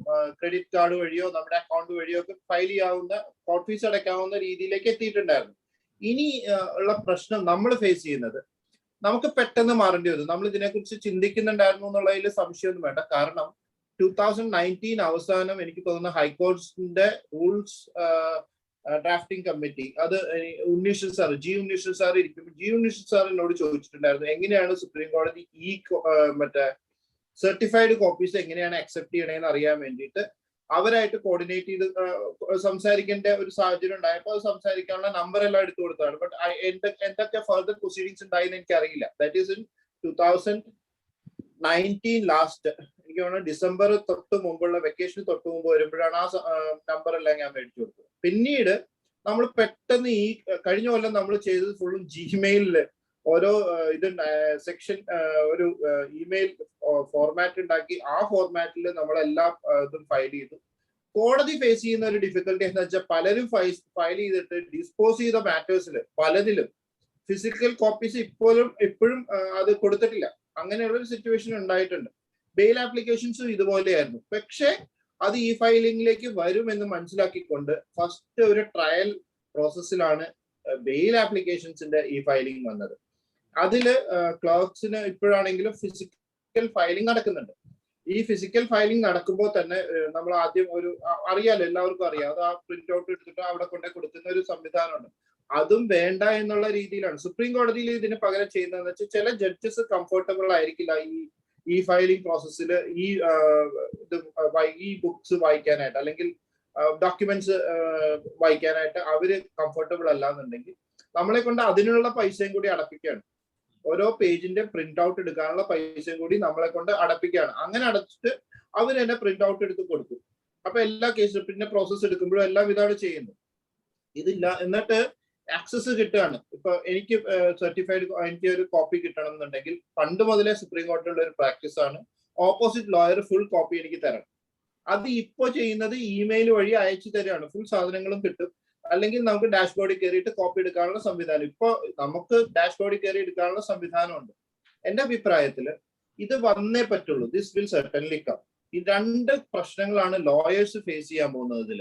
ഒന്ന്, പലർക്കും ഇതിനൊരു ആക്സസിബിലിറ്റി ഉണ്ടാവില്ല. പിന്നെ പല സ്ഥലത്തും നമ്മുടെ നെറ്റ് കണക്ടിവിറ്റി കാര്യങ്ങളെല്ലാം ഒരു ബുദ്ധിമുട്ട് ചിലപ്പോൾ ഫീൽ ചെയ്യും. അത് കുറയ്ക്കാനായിട്ട് പിന്നെ മൂന്നാമത് വരുന്നത് ട്രെയിനിങ്ങിന്റെ ഒരു ബുദ്ധിമുട്ട്. പലർക്കും ഇത് പഠിച്ചെടുക്കാനുള്ള സംശയങ്ങള്, അതേപോലെയുള്ള പ്രശ്നങ്ങൾ. ജൂനിയർ ലോയേഴ്സ് ഇതിൽ നിന്ന് ഭയങ്കരമായിട്ട് ബെനിഫിറ്റ് ചെയ്യാൻ ഒരു സംശയം വേണ്ട. പിന്നെ ഒരു കാറ്റഗറി ഇതിൽ നിന്ന് ബെനിഫിറ്റ് ചെയ്യാൻ പോകുന്നത് ഉറപ്പായിട്ടും ലേഡി ലോയേഴ്സ് ആണ്. ലേഡി ലോയേഴ്സിന് കുറച്ചും കൂടി കോർട്ട് ആക്സസിബിൾ ആവും. അവർക്ക് അവരുടെ വർക്ക് അറേഞ്ച് ചെയ്ത് വർക്ക് ചെയ്യാൻ പറ്റും. മൂന്നാമത്തെ ഒരു സെക്ഷൻ ഓഫ് ലോയേഴ്സ് ബെനിഫിറ്റഡ് ആവുന്നത് അൺഫോർച്ചുനേറ്റ്ലി ഫോർ ദി ഹൈക്കോർട്ട് മാത്രം പ്രാക്ടീസ് ചെയ്യുന്ന ലോയേഴ്സിന് ട്രയൽ ലോയേഴ്സ് ഉണ്ട്. അതായത് അപ്ലൈഡ് കേസസും കൂടി നടത്താവുന്ന trial lawyers. we have to accept this. Trial lawyers are not ഒരിക്കലും എക്സ്പെർട്സ് അല്ല എന്ന് നമ്മൾ വിചാരിക്കേണ്ട. കാരണം better lawyers are available in trial courts and who can do appeal works better than many among and including me. എന്നെക്കാട്ടിലൊക്കെ നന്നായിട്ട് ചെയ്യാവുന്ന നല്ല trial lawyers ഉണ്ട്. അവരുടെ നമ്മുടെ കൂട്ടത്തിൽ തന്നെ ഏതെങ്കിലും ഒരു വിഭാഗത്തെ മാറ്റി നിർത്തണം എന്നുള്ള ആശയം എന്തായാലും നമുക്ക് അതൊരു പുരോഗമനമായ ആശയമല്ല. അങ്ങനെ നമുക്ക് വാദിക്കാനേ സാധിക്കില്ല. ഒന്നത് മാത്രമല്ല ഇറ്റ്സ് എ ഫ്രീ വേൾഡ് അല്ലേ, ഇറ്റ്സ് എ ഫ്രീ വേൾഡ്, എല്ലാവർക്കും എല്ലാ ഡോർസും ഓപ്പൺ ചെയ്ത് കൊടുക്കണം. Correct. And therefore we see we are not അവരുടെ എക്സ്പെർട്ടൈസ് നമുക്ക് പലപ്പോഴും ചിലപ്പോ ഒരു കോർട്ടിൽ അപ്പിയർ ചെയ്യുമ്പോൾ വരുന്ന ഒരു കാര്യം എന്താണെന്ന് വെച്ച് കഴിഞ്ഞാൽ ഒരു ജഡ്ജി എങ്ങനെ പെരുമാറും എന്നുള്ളത് അറിഞ്ഞുകൊണ്ട് അല്ലെങ്കിൽ കോർട്ടിന്റെ വേവ് ലെങ്ത് എന്താണെന്ന് അറിയാവുന്ന സ്ഥിരം അപ്പിയർ ചെയ്യുന്ന ലോയേഴ്സിന് ഒരു എഡ്ജ് ഉണ്ടാവും. അത് പിന്നെ രണ്ടാമതൊരു ദിവസം അപ്പിയർ ചെയ്യുക, ഇന്നൊന്ന് മാറ്റി വെച്ച് പാസ് ഓവർ ചെയ്ത് അപ്പിയർ ചെയ്യുക, ഇതൊക്കെ these are all these human beings are working here. അതുകൊണ്ടിട്ട് ആ ബെനിഫിറ്റ് ഉണ്ട്. അപ്പൊ അതിൽ ചിലപ്പോ സംഭവിക്കാൻ പോകുന്നത്, നാളേക്ക് സംഭവിക്കാൻ പോകുന്നത് മിക്കവാറും കൂടുതൽ ആർഗ്യൂയിങ് ലോയേഴ്സ് വരാനുള്ള സാധ്യതയുണ്ട്. എന്നാൽ പോലും ഈ ഒരു തേർഡ് ക്ലാസ് ഓഫ് ലോയേഴ്സും കൂടി അതിൽ നിന്നൊരു ബെനിഫിറ്റ് ഉണ്ടാവുന്നുണ്ട്. ബെയിൽ ആപ്ലിക്കേഷൻസിൽ നമ്മൾ അത് കൂടുതൽ കാണുന്നുണ്ട്. പലപ്പോഴും വീഡിയോ കോൺഫറൻസിങ്ങിലെല്ലാം ഇരിക്കുമ്പോൾ നമ്മൾ സ്ഥിരം കാണാത്ത ഹൈക്കോർട്ട് ലോയേഴ്സ്, സ്ഥിരമായിട്ട് ഹൈക്കോർട്ടിൽ അപ്പിയർ ചെയ്യാത്ത പല ലോയേഴ്സും അവരുടെ സ്റ്റേഷനിൽ ഇരുന്ന് തന്നെ നന്നായിട്ട് കേസ് പറയുന്നത് നമ്മൾ കാണുന്നുണ്ട്. അത് ഇതിന്റെ ഒരു ഭാഗമായിട്ട് ആ ലോയേഴ്സും കൂടി ബെനിഫിറ്റ് ചെയ്യും. നമ്മുടെ ഒരു പ്രശ്നം വരുന്നത് എന്താണെന്ന് വെച്ച് കഴിഞ്ഞാൽ പലരും ഒരു സിസ്റ്റത്തിനോട് നിന്ന് മാറാനുള്ള ഒരു ബുദ്ധിമുട്ടുണ്ട്. ആ ലോയേഴ്സിനെ എങ്ങനെ ഹെൽപ്പ് ചെയ്യണം എന്നുള്ളത് അസോസിയേഷൻ ഫൈൻഡ് ചെയ്യണം. ഒരു സൊല്യൂഷൻ നേരത്തെ അസോസിയേഷൻ അവര് നല്ലതായിരുന്നു ഇവര് മോശമാണെന്നല്ല ഞാൻ പറയണം. ഒരു സൊല്യൂഷൻ കൊടുത്തിരുന്നത് എന്താ വെച്ച് കഴിഞ്ഞാൽ നമ്മുടെ അസോസിയേഷൻ ചേംബറിലുള്ള അറൌണ്ട് 35 to 50 കമ്പ്യൂട്ടേഴ്സ് അവിടെ ഇരിക്കുന്നുണ്ട്. അതിന് കണക്ടിവിറ്റി ഉണ്ട്. ഇപ്പൊ പുതിയതായിട്ട് വന്നു അവിടെ ഇരുന്നിട്ട് ഒന്നുകിൽ ക്ലർക്സിനെ കൊണ്ട് അക്കോമഡേറ്റ് ചെയ്യോ അല്ലെങ്കിൽ ജൂനിയർ ലോയേഴ്സിന് ഒരു പ്രത്യേക ഒരു പൈസ കൊടുത്തിട്ട് ചെയ്യാനുള്ള, അവർക്കൊരു എമൗണ്ട് കൊടുത്തിട്ട് ചെയ്യാനുള്ള ഒരു സംഭവമൊക്കെ അവർ തീരുമാനിച്ചിട്ടുണ്ടായിരുന്നു. പിന്നെ എല്ലാം കൂടി ഒന്നിച്ചു വരുമ്പോൾ ഈ കോർട്സ് നോക്കുന്ന ഒരു കാര്യം ഇതായിരിക്കും. അവരും 1 month ട്രൈ ചെയ്ത് നമുക്ക് ഒരു ഇൻസ്റ്റിറ്റ്യൂഷന്റെ ഭാഗമായിട്ട് വരുമ്പോൾ ഒരു ബുദ്ധിമുട്ട് എന്താണെന്ന് വെച്ച് കഴിഞ്ഞാൽ ചില കാര്യങ്ങൾ സമയത്ത് ചെയ്തു പോകണം. ഞാൻ ഒരിക്കലും പറയുന്നില്ല അസോസിയേഷനോട് ചോദിക്കാതെ ഇത് ചെയ്യാൻ പാടില്ലായിരുന്നു എന്ന് പറയുന്നത്. ഒരിക്കലും ഒരു ഗിൽഡിന്റെ ഒരു പ്രൊഫഷന്റെ ഭാഗമായിട്ട് ഒരു ഗിൽഡിന്റെ ഭാഗമായിട്ട് നിൽക്കുമ്പോൾ പറയാൻ കൊള്ളാവുന്ന ഒരു കാര്യമല്ല. പക്ഷെ നമ്മൾ ചെയ്യേണ്ടിയിരുന്നത് എന്റെ അഭിപ്രായത്തിൽ വോളണ്ടിയർ ചെയ്ത് തന്നെ ഇതിനെ കൂടുതൽ സുഗമമാക്കുകയാണ് വേണ്ടിയിരുന്നത്. അതിനെത്രത്തോളം അവർ അക്സെപ്റ്റ് ചെയ്യുമായിരുന്നു എന്നൊന്നും എനിക്ക് ഐ ഡു നോട്ട് നോ എത്രത്തോളം ആവില്ല. എന്നാൽ പോലും ഈ സിസ്റ്റം വർക്ക് ചെയ്യുന്നത് അസോസിയേഷന് വേണ്ടിയിട്ടല്ല, സിസ്റ്റം വർക്ക് ചെയ്യുന്നത് ലിറ്റിഗൻസിന് വേണ്ടിയിട്ടാണ്. ലിറ്റിഗൻസിന് അൾട്ടിമേറ്റ്ലി അവരുടെ റൈറ്റ്സ് ലിറ്റിഗേറ്റ് ചെയ്യാൻ, എനിക്കൊരു ലിവിങ്ങിന് വേണ്ടിയിട്ടല്ല, എനിക്കൊരു ലൈവ്ലിഹുഡിന് വേണ്ടിയിട്ടല്ല, എനിക്കല്ലെങ്കിൽ വേറൊരാൾക്ക് അവരുടെ ലിറ്റിഗേഷൻസിലെ ഇഷ്യൂസ്, പല ഇഷ്യൂസ് ഉണ്ട്. ഇപ്പൊ എസെൻഷ്യൽ കമ്മോഡിറ്റീസ് മൂവ് ചെയ്യാനായിട്ട് ഇപ്പൊ നിൽക്കുന്ന ഒരു പ്രശ്നം, ഞാൻ ഫേസ് ചെയ്യുന്ന ഒരു പ്രശ്നമാണ് I cannot fire. Essential commodities കേരളത്തിൽ എല്ലായിടത്തും എത്തണം. അവർക്ക് വണ്ടികളുടെ പല ഇഷ്യൂസ് ഉണ്ട്. ഇപ്പൊ ചിലര് ബെയില് കിട്ടാൻ വേണ്ടിയിട്ടുള്ള പ്രശ്നമുണ്ട്. ബെയിൽ ആപ്ലിക്കേഷൻ പോലും ഫയൽ ചെയ്യാൻ പറ്റില്ല. ഇതെല്ലാം നാം ഈ ഫയലിംഗ് മോഡിൽ ചെയ്യാൻ പാടില്ല. പകരം ഇമെയിൽ മോഡിലാണെങ്കിൽ ചെയ്തേനെ എന്ന് പറയുന്നതിന് പകരം കുറച്ചൊരു 15 days ട്രൈ ഔട്ട് ചെയ്യുക. അപ്പോഴാണ് ഈ സിസ്റ്റം കൊളാപ്സ് ചെയ്യണമെന്ന് നമുക്ക് അറിയാൻ പറ്റുള്ളൂ. സിസ്റ്റത്തിന് കൊളാപ്സ് ചെയ്താലാണ് അതിന് കറക്റ്റീവ് മെഷേഴ്സ് കൊണ്ടുവരാൻ പറ്റുള്ളൂ. പിന്നെ വന്ന പ്രശ്നങ്ങൾ, പലർക്കും ഡിജിറ്റൽ സിഗ്നേച്ചേഴ്സ് ഇല്ല. ഡിജിറ്റൽ സിഗ്നേച്ചേഴ്സ് ഇല്ലാത്തതിന് അവരൊരു സൊല്യൂഷൻ കണ്ടിട്ടുണ്ട്. ഞാൻ റൂൾസ് മനസ്സിലാക്കി. പിന്നെ വരുന്ന വേറൊരു ഉത്തരവാദിത്വം നമുക്കുള്ളത്, ഈ ഫയലേഴ്സ് എന്ന് പറയുന്ന ആൾക്കാർ ഇത് ഫുള്ള് സൂക്ഷിച്ചു വെക്കണതിന്റെ ഒരു സിസ്റ്റം ഉണ്ട്. നമ്മുടെ ബർഡൻ കൂടുകയാണ്, ഇനി വരുമ്പോഴുള്ള ബർഡൻ കൂടുകയാണ്. ഇതെല്ലാം സുപ്രീം കോടതിയിലും ഫേസ് ചെയ്യുന്നുണ്ട്. അഡ്വക്കേറ്റ് നമ്മളൊരു അഫിഡവിറ്റ് ഒരു സർട്ടിഫിക്കറ്റ് നമ്മൾ കൊടുക്കുകയാണ്. ആ സർട്ടിഫിക്കറ്റില് നമ്മൾ പറയുകയാണ് ഇതെല്ലാം കറക്റ്റ് ആണ്. ഇനി വരുന്ന വേറൊരു കാര്യം, വർക്ക് ഇനി വരുന്ന ഈ അഡ്വക്കേറ്റ് ക്ലർക്കുമാരുടെ വർക്ക്, ഞാൻ ഒരിക്കലും ആസ് എ ലോയർ ഞാൻ ഒരിക്കലും വർക്ക് അവരിൽ നിന്ന് എടുത്തോണ്ട് പോകാൻ ആഗ്രഹിക്കുന്നില്ല. അവർ ചിലപ്പോ അവരെ കൊളാബറേറ്റ് ചെയ്യേണ്ടി വരും, കൂടുതൽ അവർക്ക് ട്രെയിനിങ് കൊടുക്കേണ്ടി വരും, അവരെ നമ്മൾ അക്കോമഡേറ്റ് ചെയ്യേണ്ടി വരും കുറച്ച് നാളത്തേക്ക്. പക്ഷെ this becomes easier for everyone. പിന്നെ ഇത് ഘട്ടം ഘട്ടം, ഇന്നലെ മിനിഞ്ഞാന്ന് ഞാൻ രഞ്ജിത്ത് തമ്പാൻ സാറ് പറയുന്ന ഒരു ഘട്ടം ഘട്ടമായിട്ട് കൊണ്ടുവരാമായിരുന്നു. പക്ഷെ അതിന് പകരം പെട്ടെന്നൊരു അല്ലെങ്കിൽ ഒരു കാര്യം ചെയ്യാമായിരുന്നു, അഡ്വക്കേറ്റ്സിനെ കോൺഫിഡൻസിൽ എടുക്കാൻ വേണ്ടിയിട്ട് താൽക്കാലികമായിട്ട് വെക്കേഷന്റെ ടൈമിൽ എല്ലാ ഫയലിങ്ങും ഈ ഫയൽ പ്രോസസ്സിൽ തന്നെ പോട്ടെ. അതിനുശേഷം എത്ര കേസുകൾ ഉണ്ടായിരുന്നു നിങ്ങൾ വെക്കേഷനിൽ നോക്കണം. 500 കേസുകളൊക്കെ ആയിരുന്നു പല കോടതികളിലും ലിസ്റ്റ് ചെയ്തിരുന്നത്. റിറ്റ് പെറ്റീഷൻ മിസ്ലേനിയസിൽ ഇഷ്ടമായൊരു കേസുകൾ, ഒരു 2 ദിവസം ഇരുന്നാൽ തീരാത്ത കേസുകൾ. ബെയിൽ ആപ്ലിക്കേഷൻ ക്രിമിനൽ MC കോടതികളിലെല്ലാം ഓൾമോസ്റ്റ് ലൈക്ക് 400-500 കേസസ് ആണ് ലിസ്റ്റ് ചെയ്തിരുന്നത്. അത്രയ്ക്ക് ഉണ്ടായിരുന്ന അർജൻസി നമുക്ക് ഇത്ര പെട്ടെന്ന് സെക്ഷൻ 8 ഫയൽ ചെയ്ത സാധനങ്ങൾ ഇത്ര പെട്ടെന്ന് ഇല്ലാതായി എന്നൊക്കെ പറയണേ I do not think this is മാത്രമല്ല 15 days ഫയലിംഗിൽ നിന്ന് മാറി നിൽക്കുന്നത്. I may go by what the association says, പക്ഷെ അത് നമ്മൾ ചെയ്യുന്നത് ഒരു എനിക്ക് തോന്നുന്നില്ല ഒരു ആസ് എ ലോയറിന്റെ ഒരു ഉത്തരവാദിത്വത്തിന്റെ ഒരു പൂർത്തീകരണമാണ്, അത് എക്സിക്യൂഷൻ ആണെന്ന് എനിക്ക് തോന്നുന്നില്ല. ഇത് വരും, ഈ ഫയലിംഗ് വരും, വന്നേ പറ്റുള്ളൂ. എല്ലാ നേഷനിലും ഇതെല്ലാം വന്നു കഴിഞ്ഞു. അതിന് അമേരിക്കയിലൊക്കെ അത് ഔട്ട്സോഴ്സ് ചെയ്ത് കഴിഞ്ഞു. ഔട്ട്സോഴ്സ് ചെയ്തിട്ട് പേപ്പർ ഫോർമാറ്റിലാക്കി തിരിച്ചവരുടെ ഇതിലേക്ക് അങ്ങനെയുള്ള ഫേംസ് വരെ ഉണ്ട്. നമ്മൾ ഫയലിംഗിൽ എന്റെ ഒരു ഡ്രാഫ്റ്റ് ചെയ്യാൻ കൊടുക്കും, അത് ഇവിടത്തെ ഇന്ത്യൻ ഫേംസ് പലരും ചെയ്യുന്നുണ്ട്. അവിടുന്ന് പ്രോസസ് ചെയ്ത് ഇവിടെ വരും, ഇത് തിരിച്ച് അവരുടെ ലോയേഴ്സിലേക്ക് തിരിച്ചു ചെല്ലും, എന്നിട്ട് അവരുടെ ഫോർമാറ്റിലേക്ക് ഫയൽ ചെയ്യും. അപ്പൊ ആ ഫോർമാറ്റ് അനുസരിച്ച് ഇത് വരും, വന്നേ പറ്റുള്ളൂ. അപ്പൊ അത് ചെയ്യേണ്ടത് എന്താണെന്ന് വെച്ച് കഴിഞ്ഞാൽ നമ്മുടെ ഹ്യൂമൻ റിസോഴ്സസിനെ, human resource who are integral part of the institution, അവരെ ട്രെയിൻ ചെയ്ത് സിസ്റ്റം കൊളാപ്സ് ആവാതെ വർക്ക് ചെയ്യേണ്ടത് ഒരു ഇമ്പോർട്ടൻറ്റ് സാധനമാണ്. അത് കോടതി അത് ചെയ്യുകയും ചെയ്യും. അതിൽ പല ജഡ്ജസും, ഞാൻ ഇപ്പൊ ജഡ്ജസ് ഇപ്പൊ judges are also they are also sensible persons. They also want the system to work. Maybe there are few voices which may go against you as a lawyer എന്നുള്ള നിലയ്ക്ക് അവർ ഫ്രണ്ട്ലി ആയിട്ട് അവർക്ക് സംസാരിക്കാൻ അറിയില്ലായിരിക്കും. പക്ഷെ അത് ഈസ് ഔട്ട് ചെയ്യാനുള്ള ബാധ്യത നമ്മുടെ അസോസിയേഷനും ബാർ കൗൺസിലിനും ഉണ്ട്. അത് ചെയ്യണം അവര്. എനിക്ക് തോന്നുന്നത് ഈ ഫയലിംഗിൽ നിന്ന് നമുക്ക് ഒരിക്കലും മാറി നിൽക്കാൻ പറ്റില്ല, അത് വരണേ പറ്റുള്ളൂ. ചെയ്യാമായിരുന്നു. എങ്ങനെ ഫസ്റ്റ് നമ്മളൊരു ഇത് കണ്ടോണ്ട് കുറച്ച് സാധനങ്ങൾ ആദ്യം ചെയ്തു പോവുക, എന്നിട്ട് അത് ഫെയിൽ ആവുകയാണെന്നുണ്ടെങ്കിൽ ആ സിസ്റ്റം ചേഞ്ച് ചെയ്തുകൊണ്ടിരിക്കുക, അതിനെ നമ്മളെ ട്രെയിൻ ചെയ്യാം. ലോവർ കോർട്ടിലേക്ക് കുറച്ചുകൂടി കഴിഞ്ഞതിന് ശേഷം എനിക്ക് എങ്ങനെയാണ് ലോവർ കോർട്ടിന്റെ ഫിക്സ് ചെയ്തേക്കണമെന്ന് എനിക്ക് മനസ്സിലായിട്ടില്ല. അതും എല്ലാവർക്കും ഒന്നും ട്രെയിനിങ്, അവരുടെ ഓഫീസേഴ്സിനൊന്നും ഇൻസ്ട്രക്ഷൻസ് ഒന്നും കിട്ടിയിട്ടില്ല. ഇപ്പൊ വെക്കേഷൻ മോഡിലാണ് എല്ലാം ഇരിക്കുന്നത്. അത് കഴിയുമ്പോഴത്തേക്കും അത് അവർക്ക് ആദ്യം ബെയിൽ ആപ്ലിക്കേഷൻസ് കൊടുക്കുക, ഈ ഫയലിംഗിൽ ബെയിൽ ആപ്ലിക്കേഷൻസ് കൊടുക്കുക നമ്മുടെ കോടതി ചെയ്ത പോലെ. എന്നിട്ട് ലോവർ കോർട്ടിലേക്ക് അവിടെ പല പ്രശ്നങ്ങളുണ്ട്. കാരണം എവിഡൻസ് ആക്ടിന്റെ കുറെ civil rules of practice, criminal rules of practice, evidence act ഇത് അപ്ലൈ ചെയ്ത് വരുമ്പോഴത്തേക്കും ഒറിജിനൽസ് ഒക്കെ എനിക്ക് തോന്നുന്നില്ല 65B വെച്ചിട്ട് എപ്പോഴും ഒക്കെ നടപ്പിലാക്കാനൊക്കെ പറ്റുന്ന, അതിന് കുറെ കോംപ്ലിക്കേഷൻസ് വരും. അപ്പൊ അതൊന്നും മനസ്സിലാക്കാതെ ആയിരിക്കും റൂൾസിൽ ഡ്രാഫ്റ്റിംഗ് നടന്നത്. അല്ലെങ്കിൽ അവരത് മാറ്റാനുള്ള ഇപ്പൊ ഹൈക്കോർട്ടിനെ സംബന്ധിച്ചോളം ഈ റൂൾസ് അപ്ലൈ ചെയ്യുമ്പോൾ എനിക്ക് തോന്നുന്നത് we cannot run away from it. One solution would be to have a simultaneous filing. ഈ ഫയലിംഗിന്റെ കൂട്ടത്തിൽ തന്നെ ഇപ്പൊ നമ്മുടെ പ്രശ്നം അതാണല്ലോ, ഈ ഫയലിംഗ് വന്നു, ഈ ഫയലിംഗ് പറ്റുന്ന ആൾക്കാർ ഈ ഫയൽ ചെയ്യട്ടെ, അതിന്റെ കൂട്ടത്തിൽ തന്നെ ഫിസിക്കൽ ഫയലിംഗും കൂടി എടുക്കട്ടെ. അപ്പൊ 2 സെക്ഷൻ ആയിട്ട് ഇവർ ഓപ്പറേറ്റ് ചെയ്യട്ടെ. കുറച്ച് ജഡ്ജസ് തമ്മിലൊരു ഇത് ചെയ്യേണ്ടി വരും. പിന്നെ റോസ്റ്റർ സിസ്റ്റം വേണമെന്നുണ്ടെങ്കിൽ ഫിസിക്കൽ ഫയൽ ഹാൻഡിൽ ചെയ്യണ കംഫർട്ടബിൾ ആയിട്ടുള്ള ജഡ്ജസിന് വേണമെങ്കിൽ അതുപോലത്തെ ഫിസിക്കൽ ഫയൽസ് ഹാൻഡിൽ ചെയ്യാൻ കൊടുക്കാം. എന്നിട്ട് ഈ ഫയലിംഗ് കംഫർട്ടബിൾ ആയിട്ടുള്ള ജഡ്ജസിന് ഈ ഫയലിംഗ് കംഫർട്ടബിൾ ആയിട്ട് കൊടുക്കാം. അപ്പൊ നമ്മൾ ലോയേഴ്സ് ഫേസ് ചെയ്യുന്ന ഒരു സിറ്റുവേഷൻ എന്തായിരിക്കും കഴിഞ്ഞാൽ ഒരേ ടൈപ്പ് ഓഫ് മാറ്റേഴ്സിൽ തന്നെ കൺസിസ്റ്റന്റ് ആയിട്ടുള്ള ഓർഡർ കിട്ടണമെന്ന് നിർബന്ധമില്ല. ഈ ഫയലിംഗിൽ ചിലപ്പോൾ കുറച്ചൊരു ലിബറൽ ജഡ്ജ് ആയിരിക്കും, ഫിസിക്കൽ ഫയലിംഗിൽ ചില സമയത്ത് ലിബറൽ ജഡ്ജ് ആവും. അപ്പൊ ആ ഡിഫറൻസസ് ഒക്കെ വരാം. പക്ഷെ ദാറ്റ് ഈസ് ഹാപ്പനിങ്, എല്ലായിടത്തും അത് വരുന്നുണ്ടായിരുന്നു.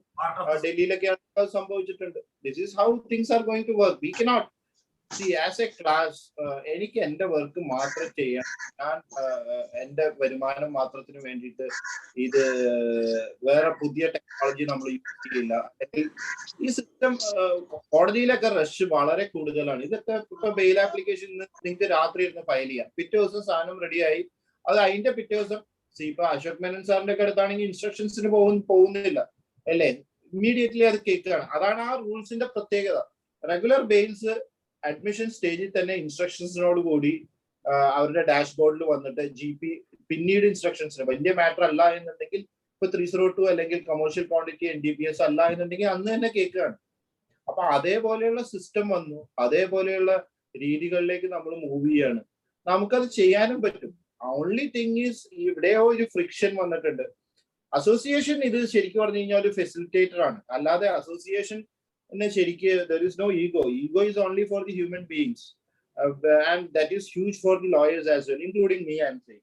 Therefore, the association should necessarily wipe off the egos and then make sure that the human resources are trained to be equipped to use these new technologies that has come out. അവരതാണ് ചെയ്യേണ്ടത്. നമ്മളെ junior lawyers എന്നുള്ളതിലേക്ക് അല്ലെങ്കിൽ നമ്മളൊരു senior ലോയേഴ്സുമായിട്ടുള്ള junior ലോയേഴ്സിൽ നിന്ന് മാറുകയും ചെയ്തു. ഇത് junior lawyers are necessarily junior ലോയേഴ്സിന് ഇത് ചെയ്യാൻ പറ്റും, സീനിയർ ലോയേഴ്സിന് ചിലപ്പോൾ ഒരു ഡിഫിക്കൽട്ടി. ഞാൻ പറയുന്നത് ഡെസിഗ്നേറ്റഡ് സക്സസ്ഫുൾ മെറ്റീരിയലി എല്ലാം എക്വിപ്ഡ് ആയിട്ടുള്ള ലോയേഴ്സിന്റെ കാര്യമല്ല പറയുന്നത്, നെസസറിലി ഏജ് വൈസ് സീനിയർ ആയിട്ടുള്ളവർ. ഇതിന്റെ ഇടയിലുള്ളതാണ് നമ്മുടെ ഒരു പ്രായം. നമ്മൾ ഇവരെ രണ്ടുപേരെയും ഒന്ന് ആ ഗ്യാപ്പ് ബ്രിഡ്ജ് ചെയ്ത് നമുക്ക് അവർക്ക് കൊടുക്കാവുന്ന ട്രെയിനിങ്ങുകൾ നമ്മൾ മാക്സിമം കൊടുത്ത് അവരെ ഇതിലേക്ക് കൊണ്ടുവരികയാണ് വേണ്ടത്. എന്നിട്ട് അവർക്ക് ഫയലിംഗിൽ ഇപ്പൊ അസോസിയേഷൻ എന്താ ചെയ്യേണ്ടത്? ഡിജിറ്റൽ സിഗ്നേച്ചേഴ്സ് ഇല്ലാത്ത ലോയേഴ്സ് ഇപ്പൊ ചെയ്യേണ്ടിയിരുന്ന പണി അതാണ്. എന്തായാലും ഇതിലേക്ക് എത്തും. ഡിജിറ്റൽ സിഗ്നേച്ചർ ഇല്ലാത്ത ലോയേഴ്സിന് ഇത് എങ്ങനെ എടുക്കാൻ പറ്റുന്നുള്ളതിന് ഒരു ക്ലാസ് ആണ് ഫസ്റ്റ് വെക്കേണ്ടിയിരുന്നത്. അല്ലാതെ 3 ദിവസം ഇരുന്നിട്ട് കോടതിയിൽ നിന്ന് ഈ ഫയലിംഗ് തന്നെ ഇല്ലാതെയാക്കുന്ന അതല്ല അസോസിയേഷൻ. എന്നോട് ഇപ്പൊ ഇത് I do not have any party, I do not mean to go against any lawyer, but then they should necessarily do this. This is what is expected of the lawyers association. എന്റെ അഭിപ്രായത്തിൽ അങ്ങനെയാണ്. ഇപ്പൊ നമ്മൾ attempt ചെയ്യുന്നതും അത് തന്നെയാണ്. ഒരു ഇത് പോവും, ഇത് വരും. ചെയ്യാവുന്ന ഒരു കാര്യം സാറ്, ഞങ്ങൾ സഹകരിക്കാം. കോടതിയോട് പറയാവുന്ന സാധനം എന്താ വെച്ചാൽ നമ്മൾ സഹകരിക്കാം, ഞങ്ങൾക്കും ഇത് വേണം. ഞങ്ങളോട് ചോദിച്ചില്ല, അത് പോട്ടെ, it is up to us. We have much more magnanimity because we have other resources.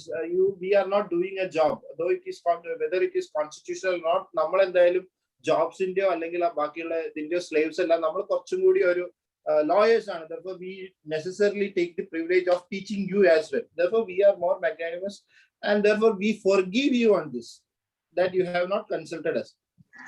But permit us to facilitate this thing to happen. Unless and until lawyers are there, you will not get the expertise. ഈ ലിറ്റിഗൻസിന് party in person ഇപ്പൊ file ചെയ്യാം, ഒരു ബുദ്ധിമുട്ടുമില്ല. പക്ഷെ കോടതിക്ക് ഇത് justice നടപ്പാക്കണം എന്നുണ്ടെങ്കിൽ better law equipped ആവണം അവര്. ലോ എക്വിപ്ഡ് ആവണം പറഞ്ഞാൽ നാളെ 10 ലോയേഴ്സ് മാത്രമേ ഉള്ളൂ, അല്ലെങ്കിൽ ഇത്രയും കോമ്പറ്റീഷൻ ഉണ്ടാവുമ്പോഴത്തേക്കും നല്ല നല്ല ലോയേഴ്സ് ഉണ്ടാവും.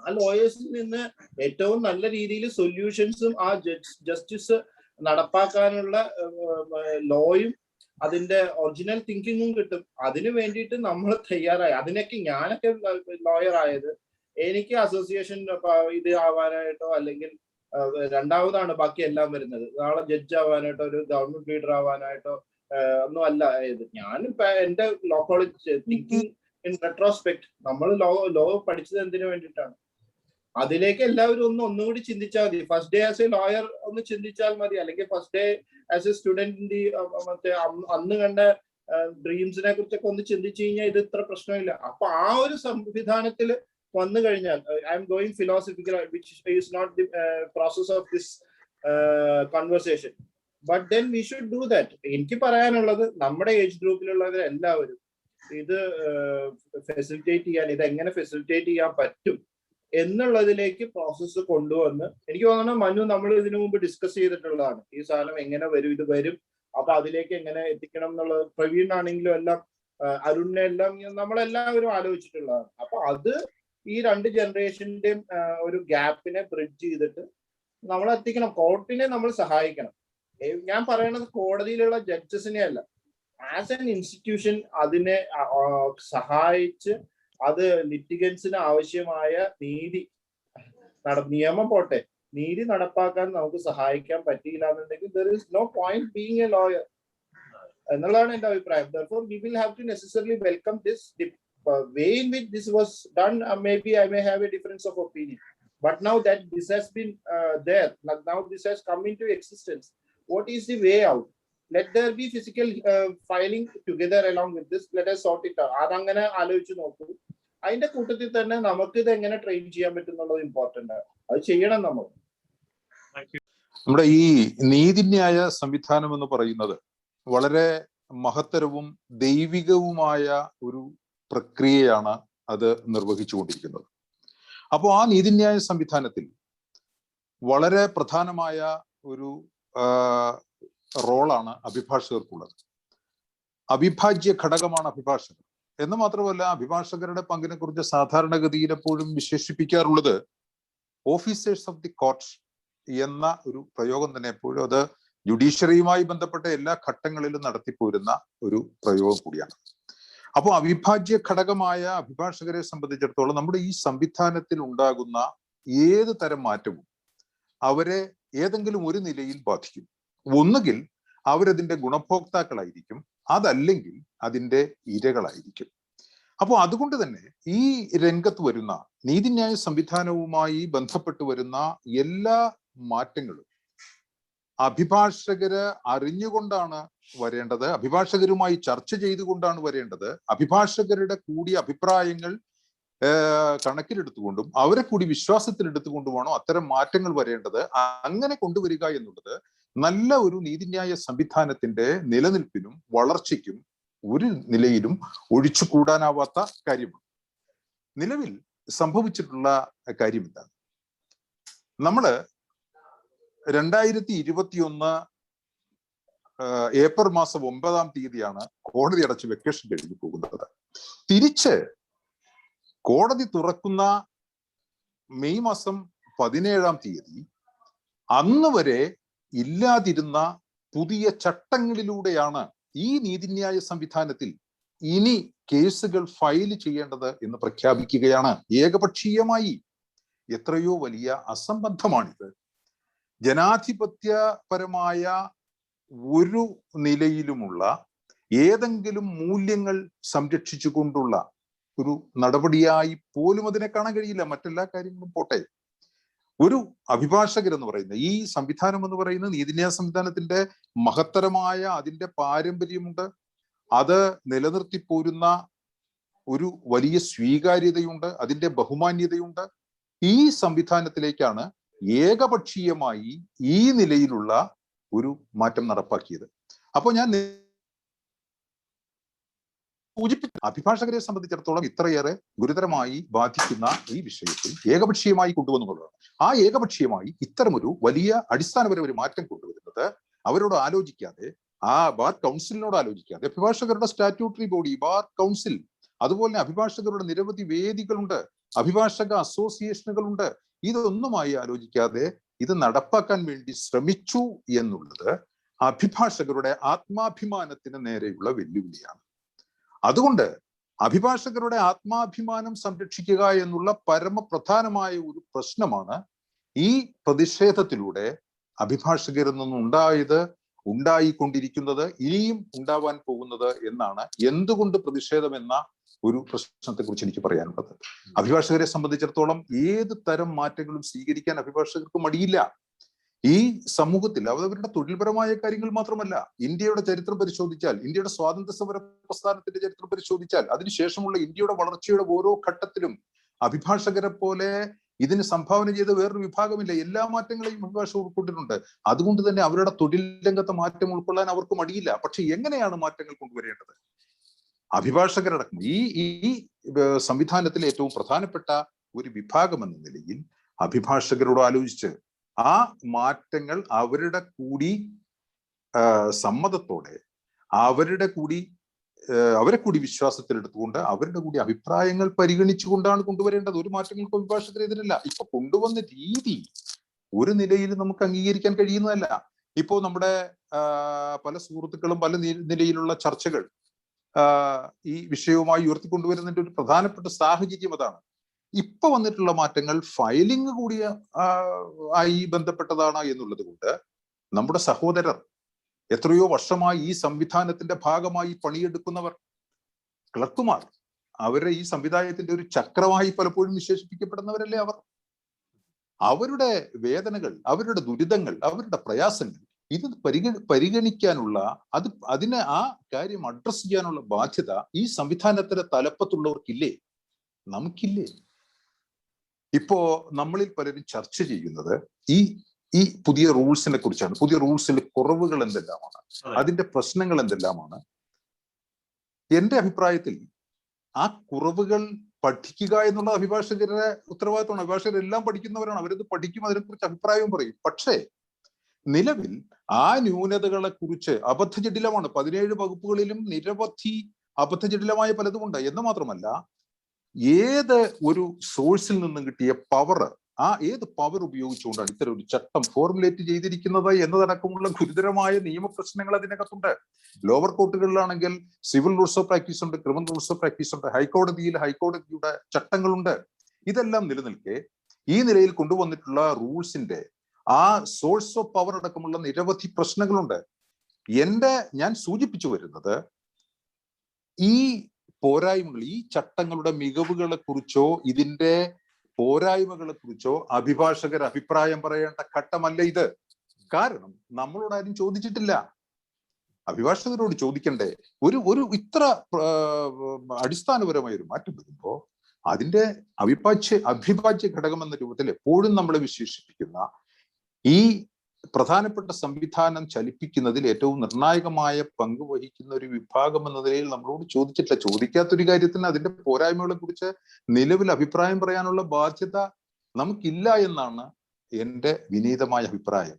നാളെ ഞാൻ നേരത്തെ പറഞ്ഞ നിലയിൽ അതിന്റെ അഭിഭാഷകരുടെ പ്രശ്നങ്ങൾ അഡ്രസ് ചെയ്യാതെ ഇത്തരം കാര്യങ്ങൾ നടപ്പാക്കി കൂടാ എന്ന കാര്യങ്ങൾ കൂടി മനസ്സിലാക്കിക്കൊണ്ട് ഈ സംവിധാനത്തിന്, നീതിന്യായ സംവിധാനത്തിന് നേതൃത്വം കൊടുക്കുന്നവർ അത്തരം ഒരു ചോദ്യം ഉന്നയിക്കുമ്പോൾ തീർച്ചയായും അതിനെക്കുറിച്ച് പഠിച്ചുകൊണ്ട് തന്നെ ആ വിഷയങ്ങളിലെ പോരായ്മകളെ കുറിച്ച് മറുപടി പറയാനുള്ള ബാധ്യത നമുക്കുണ്ട്. ആ ബാധ്യത മാത്രമല്ല, നമ്മുടെ അവകാശം കൂടിയാണ് എന്നതാണ് ഈ പ്രതിഷേധത്തിലൂടെ നാം ഇപ്പോൾ വ്യക്തമാക്കിക്കൊണ്ടിരിക്കുന്നത്. ഇത്തരം ഒരു മാറ്റം വരുമ്പോൾ സത്യത്തിൽ ഈ മാറ്റം നടപ്പാക്കേണ്ടത് എങ്ങനെയാണ്? ഒരു ദിവസം കൊണ്ട് കൊണ്ടുവരേണ്ട മാറ്റമാണോ? ആദ്യം ഇത് ഘട്ടം ഘട്ടമായി കൊണ്ടുവരേണ്ട ഒരു മാറ്റമാണ്. എങ്ങനെ? ഇപ്പൊ നമ്മള് ക്രിമിനൽ അപ്പീൽ അല്ലെങ്കിൽ MSCA ഇതുപോലുള്ള ചെറുതെന്ന് പറയുന്നത്, ഇപ്പൊ ഒരു ക്രിമിനൽ അപ്പീൽ ഫയൽ ചെയ്യണമെങ്കിൽ മെമ്മോറാണ്ടം ഓഫ് അപ്പീലും അതിൻ്റെ അകത്ത് ജഡ്ജ്മെന്റ് മാത്രം മതി. നമ്മുടെ ഒരു MSCA ഫയൽ ചെയ്യണമെങ്കിൽ അവാർഡും മെമ്മോറാണ്ടം ഓഫ് അപ്പീലും മതി. ആ നിലയിലുള്ള ചെറിയ സാധനങ്ങളുടെ മോഡ്യൂൾസ് അതെല്ലാം ആദ്യം നടപ്പാക്കി അതിനുശേഷം കൂടുതൽ വിപുലമായ, കൂടുതൽ സങ്കീർണമായ കാര്യങ്ങളിലേക്ക് കടന്നു പോകുന്ന ഒരു രീതിയാണ് അവലംബിക്കേണ്ടിയിരുന്നത്. അതും പൂർണ്ണമായ ആലോചനകളോടെ. എന്താണ് ഒരു ദിവസം കൊണ്ട് കോടതി തുറക്കുന്ന ഒരു ദിവസത്തേക്ക് ഇത്ര പ്രമാദമായ മാറ്റങ്ങളോടെ ഇത് നടപ്പാക്കുന്നതിനുള്ള അതിലെ ഉദ്ദേശശുദ്ധി സംശയിക്കപ്പെട്ടാൽ ആ സംശയിക്കപ്പെടുന്നവനെ കുറ്റം പറയാൻ ആർക്കും സാധ്യമല്ലാത്ത സാഹചര്യങ്ങളാണ് നമ്മുടെ മുമ്പിൽ രൂപപ്പെടുന്നത്.